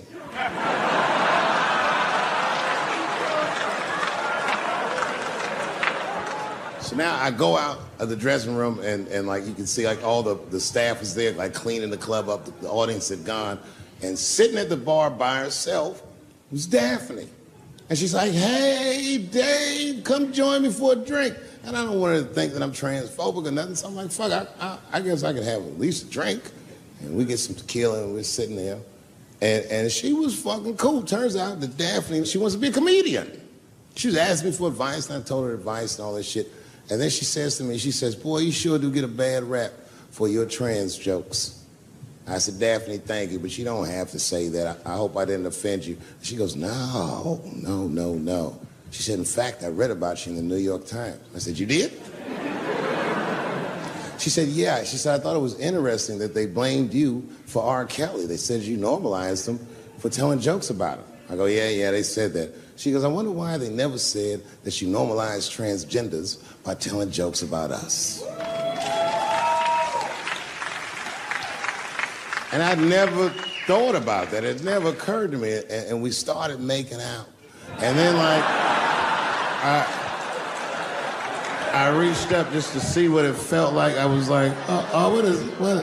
And it felt like pussy, didn't it? I was just like, go ahead, ask me a question. What the fuck you gonna do if Trump get reelected? What am I gonna do if Trump gets reelected? Probably get a significant tax break.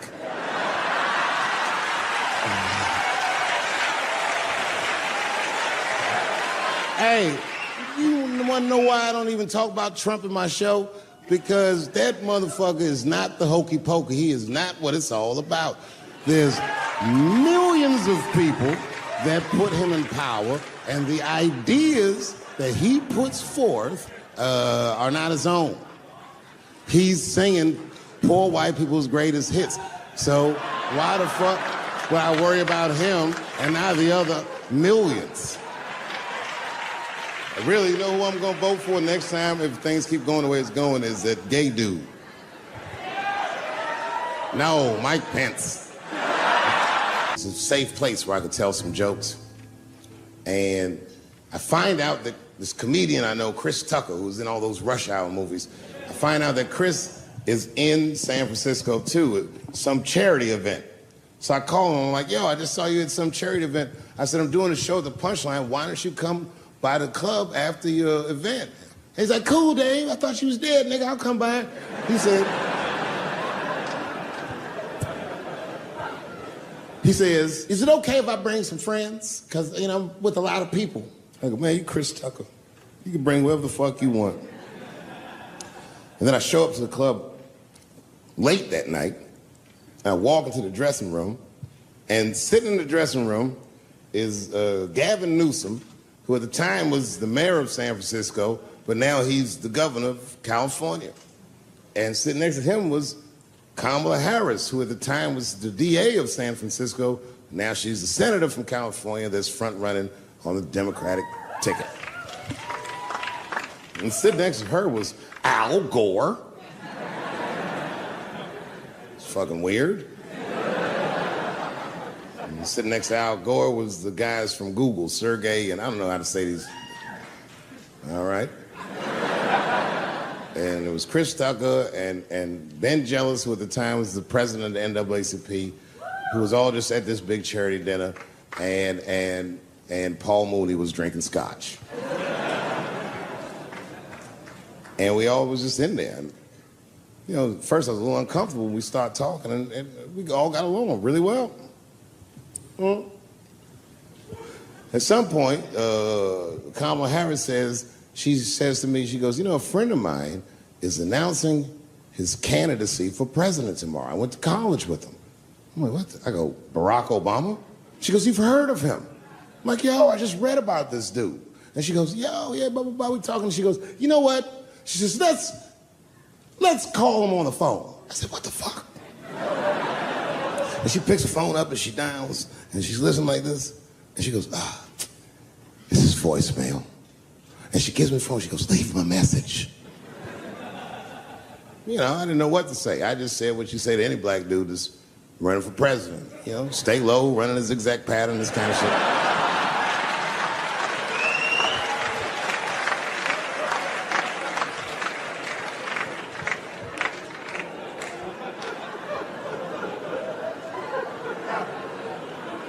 And then the last thing I say is, you know what? I said, sir, I really do believe you can do this. Like, man, I'm wishing you luck. Now, next day I wake up and go for coffee at a place called the Embarcadero. It's like an eatery by the sea in San Francisco. And I'm walking to the coffee shop and there's a police line and I can't cross the tape. But then I figure, fuck it, I'm Dave Chappelle, so I go into the thing like this. And the police yoke me. These motherfuckers like tackle me immediately. And I see over the police's shoulder Gavin Newsom. I couldn't remember his name, but I remember the night before I had kept teasing him and saying he looked like Christian Bale, the guy from the Batman movies. So I see him and I can't remember the name, so I'm just like, Batman, help!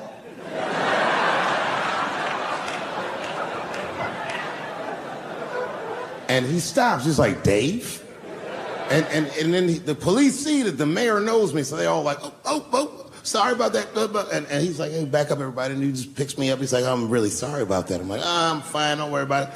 And he's like, listen, I'm here with Prince. Would you like to meet him? I'm like, I know Prince. That's my nigga. And we go around the corner, and it was Prince Charles, the Prince of England. I didn't know the protocol of meeting royalty. You're not supposed to touch him. I dapped him up like a nigga. My nigga. Ah! Just hugging him and shit like this, dapping him up. Like this.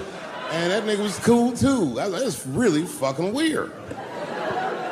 And then I was just out there in the upside down, not having no TV show, trying to figure life out. And the election was going on in the background. And this guy, Barack Obama, was picking up steam. This motherfucker was killing it. And I had a chance to go to the last debate on the Democratic ticket, and I went. It's me and Chris Tucker sitting in Myrtle Beach, South Carolina. It's the last three candidates. It was Barack Obama, John Edwards, and Hillary Clinton. Now, Obama's a lot taller than Edwards and Clinton, and he had the center podium. And at one point, they're all on stage, and they start fussing, and Obama goes, look, none of us are perfect, like this. And his hands was like this, and there was light shining behind his head, and the other two candidates was looking up at the nigga, and I was sitting in the audience like, this nigga looks like Jesus.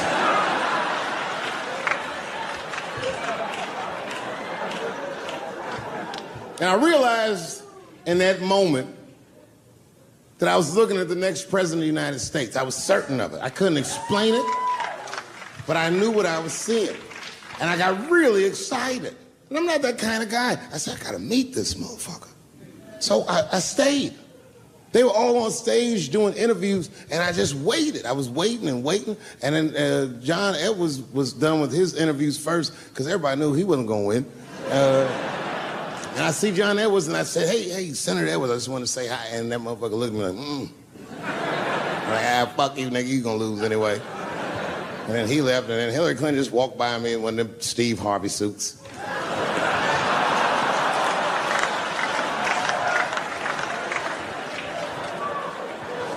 But Obama was taking forever.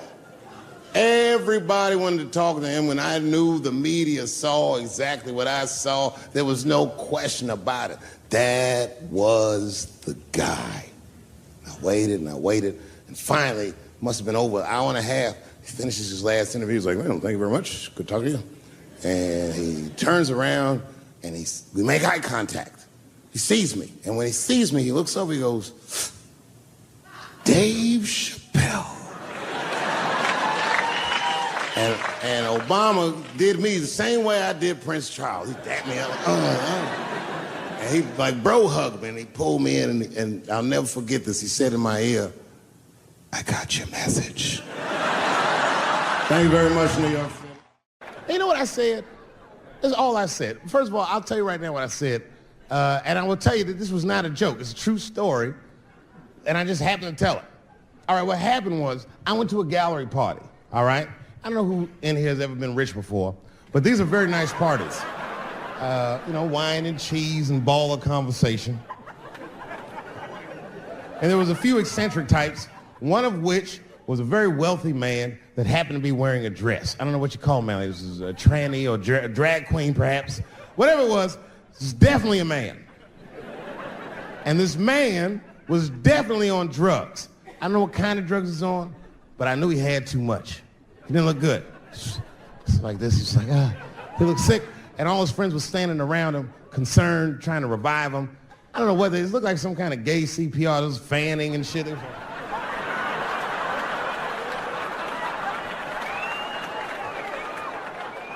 I saw all this from a distance. Now, I should have minded my own business, but I got curious. I was like, oh.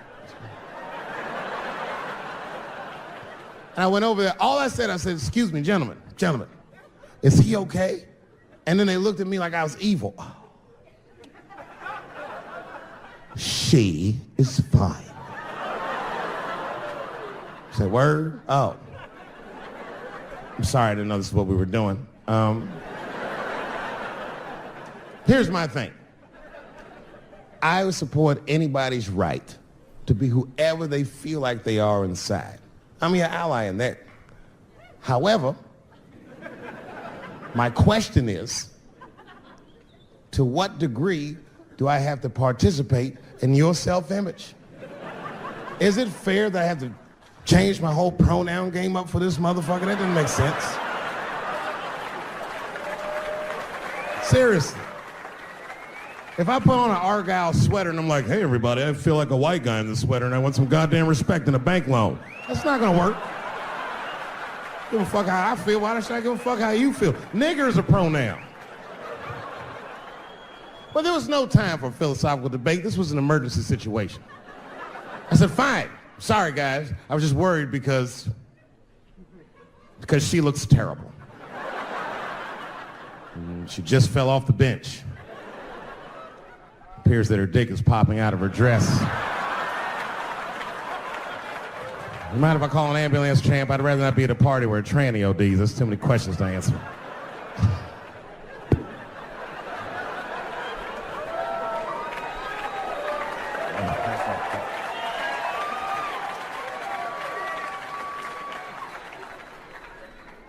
Okay, I've been through this before. I had a friend from high school. Now, in high school, this guy was a thug, right? He was a fucking dope boy. He did it all. He's a wild dude. People used to be very scared of him. And then after high school, word on the street was he'd come out the closet.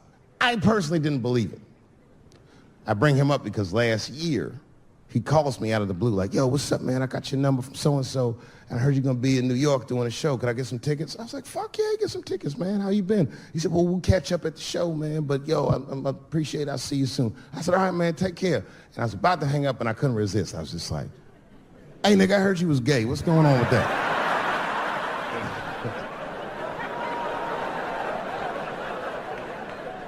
And I wish I didn't ask, because he sounded like he was dying to talk about that shit. And he had a long story about it. And it's not that I didn't care, but I was, I don't like talking on the phone. I was watching TV at the same time. So I just wasn't really paying attention like I should. But I was trying to sound supportive, but I didn't really know what to say. So I was just like mumbling shit throughout this conversation. I was just like, nigga, you gay, man. You just gay. Like,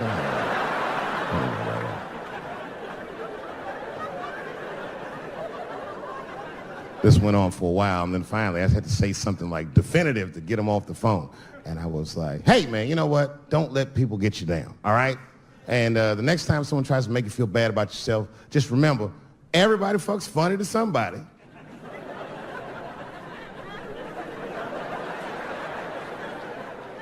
He didn't like that shit. He's like, what the fuck does that mean? I said, huh? He said, you saying I fuck funny, motherfucker? I said, no, that's not what I'm saying. I'm saying everybody's different. He said, you ain't say different, nigga. You said funny. What's so fucking funny about the way I fuck? And I said, hey, man, I fuck feet. He said, what? Oh, this is not a joke, ladies and gentlemen. I get women to squeeze their feet together like this, and I fuck them right in that little space in their feet. But you can't build a community behind that shit. There's no flag for us. That shit made him laugh. And the next day, After the show, I saw him backstage. He was like, yo, what's up, man? I'm like, oh, shit, what's going on? And he had his buddy with him. He goes, Dave, I want you to meet Manuel. Manuel's my fiance. We're in New York getting married because it's legal here. I said, well, congratulations, fellas. And Manuel was like, gracias. And he went to go get some drinks. And then my buddy looked at me. He was like, so, Dave, what do you think? And I started mumbling again. You gay, nigga, you know, just gay. He said, yeah, I'm a little nervous about getting married, man. It's a big step. I said, yeah, it is. It's a big step. He said, well, you've been married for a while. You got any advice for us? No, I'm married to a woman. Sorry about that. And he corrected me. He said, no, you married the person that you love. So it's essentially the same. I said, you know, man, the problem with that statement is that it makes the assumption that I love her. But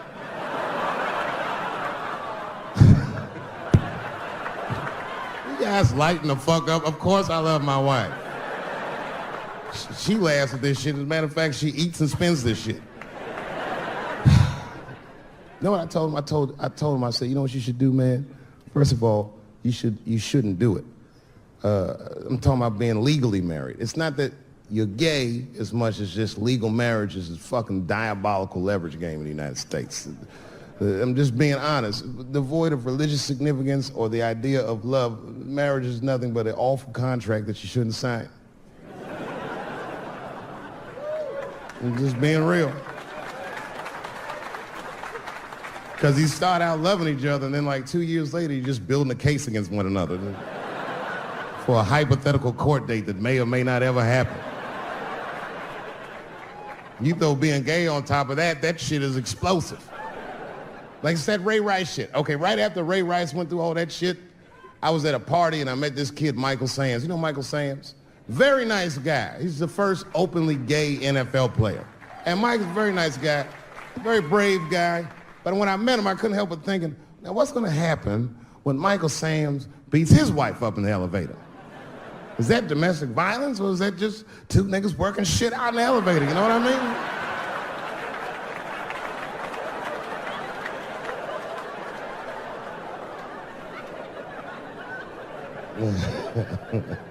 Anyway, I give all married men the same advice, gay or straight. Get a dog. This dog will love you all the time, but she's not going to. It's real talk. I didn't even know about dogs, and my kids got the dog. They brought him home from the shelter, and I didn't even want him. They were like, can we keep him? I said, nope. I said, where'd you even get this dog? They're like, we got him from the shelter. I was like, ugh. Probably something wrong with him. Can't keep him. And then my kids started crying and screaming like the dog had gambling debts. Please, Dad, if you don't let us keep him, they're gonna kill him. I was like, oh. All right, you can keep him. And this dog was a menace. I hated his guts. Then one night I'd smoked a bunch of weed and I was eating a sandwich and Baba came over. Baba's the dog. He came over and was staring at me. This will make you very uncomfortable if you're just looking at you usually.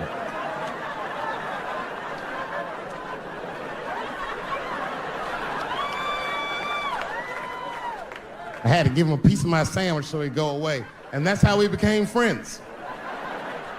Now, if you see me walking down the street with Baba, I ain't got no leash or nothing. He walks right next to me. If I stop, he'll stop. And if I go, he'll go. And all my friends are like, yo, Dave, that shit is dope. How you train Baba to do that shit? I've never trained Baba. I'm just a messy eater. If I drop food and Baba's not around, all I gotta do is call him. Baba! He's a black dude's dog, so he doesn't come right away. He peeks first to see what's going on.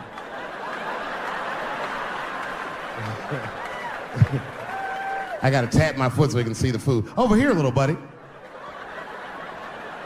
And he's like, thanks, Dave. He'll come get it and run off.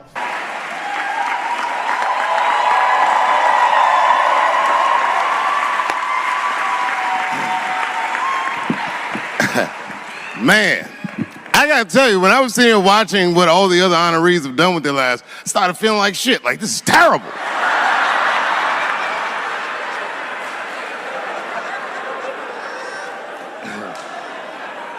And then Bobo brought me up and started out good with that Ali picture, and then it just... But that coloring book that was in the picture, I know the Ali's are here, that coloring book, my mother has it. And Champ, he signed it. You know, the greatest, he signed it, Muhammad Ali. And his sparring partner was there that day.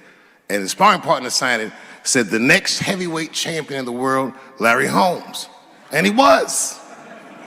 And 2-year-old Dave Chappelle colored all in that shit and just ruined the book.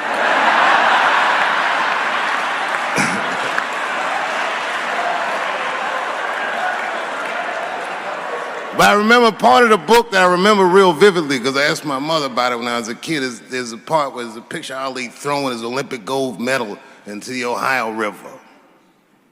That's why it's so weird for me being here. You know, both my parents were very brilliant. My dad went to Brown in 1955.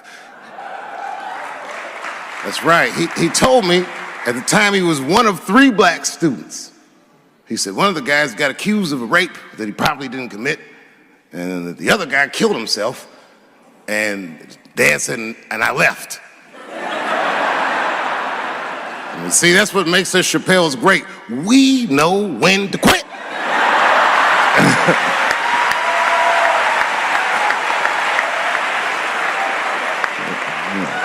We all just live to fight another day.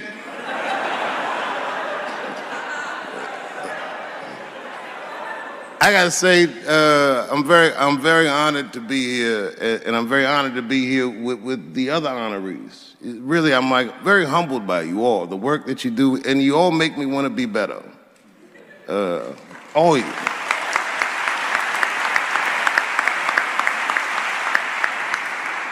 And you know, I was gonna stop doing stand-up for a while because 4 comedy specials in a year is like, that's a lot, you know. But you know, shout out to my colleagues in comedy. I just want to say that in a way, this for me belongs to my mother primarily, who was an African American studies professor, and a lot of the content that I say, she raised me well. I'm not an uninformed person. But also, you know, my colleagues in comedy, like comedians have been getting beat up pretty bad recently, and we're somehow nowadays expected to speak with the precision of attorneys or politicians. We are not. I always think of James Baldwin. You know, James Baldwin was one of my favorite writers because he managed to tell white people what they feel like to be around.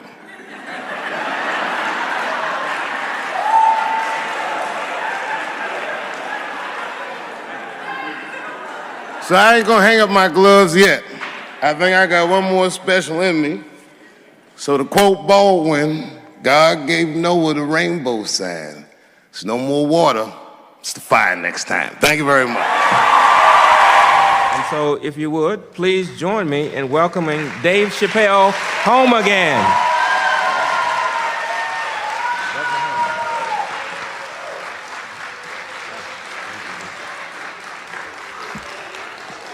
Oh, thank you. You know, I speak for a living, and I'm a little nervous today. I wanted to say thank you, Mr. President, and thank you, Bishop Green, and thank everyone at Allen University for hosting me today, because it feels special, right? When I think of this great grandfather that I've heard about in my life, but never actually touched his legacy. So it's like the product of his loins coming to meet the product of his work. And it's an important day for me personally. And I know a lot of you guys are students, and I just want to tell you I'm the first person in my family to not go to college. And as the president has told you, I've done outstanding in spite of that.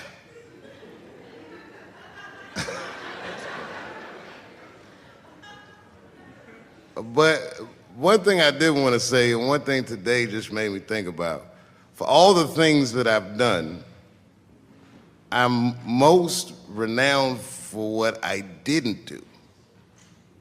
I've made decisions in my career that a lot of people have called insane. 2004, had a $50 million deal on the table, and in a crisis of conscience, flipped the table over and walked away. Went to South Africa. Everyone said I was running away from the money. That is not true. In fact, I still want that money.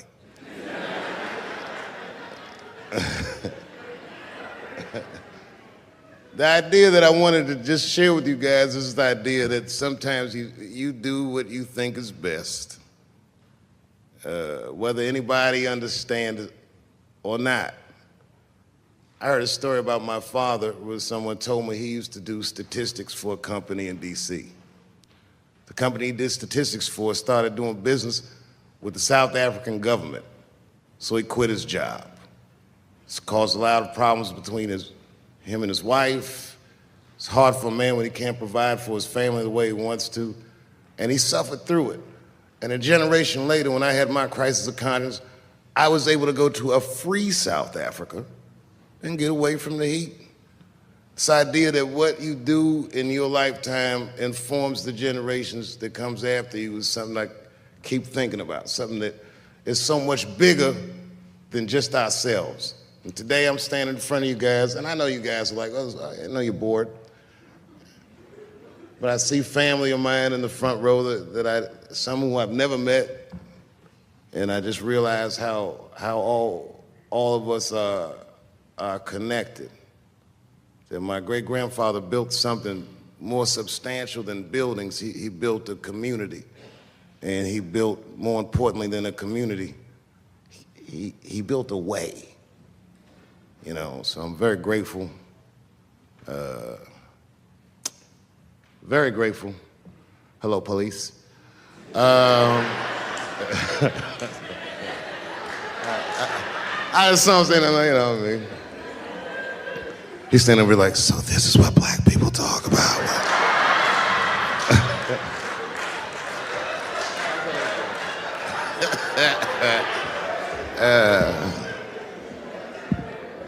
I just want you guys to remember, you know, that right now there's this thing where ethics aren't what they used to be. This idea that people are trying to replace the ideas of good and bad with better or worse.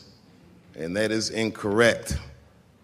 You gotta keep your ethics intact because good and bad is a compass that helps you find the way. And a person that only does what's better or worse is the easiest type of person to control. They are a mouse in a maze that just finds the cheese. But the one who knows about good and bad will realize that he's in a maze. So, that being said, I just hope that all of you guys transcend whatever you see as your obstacles and that you live outstanding lives and that you stay connected to your communities because you have so much power there, and that you grow your communities and you diversify your communities, and that you don't let anybody tell you you can't or to be afraid. It's okay to be afraid because you can't be brave or courageous without fear. The idea of being courageous is that even though you're scared, you just do the right thing anyway. So in 2004, I walked away from $50 million, and in November, I made a deal for $60 million. So,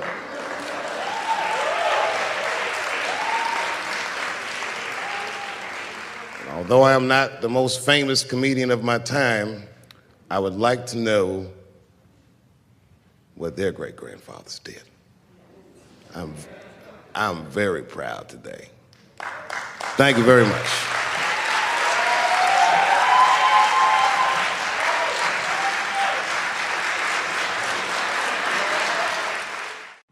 Boy, this comes as a complete surprise.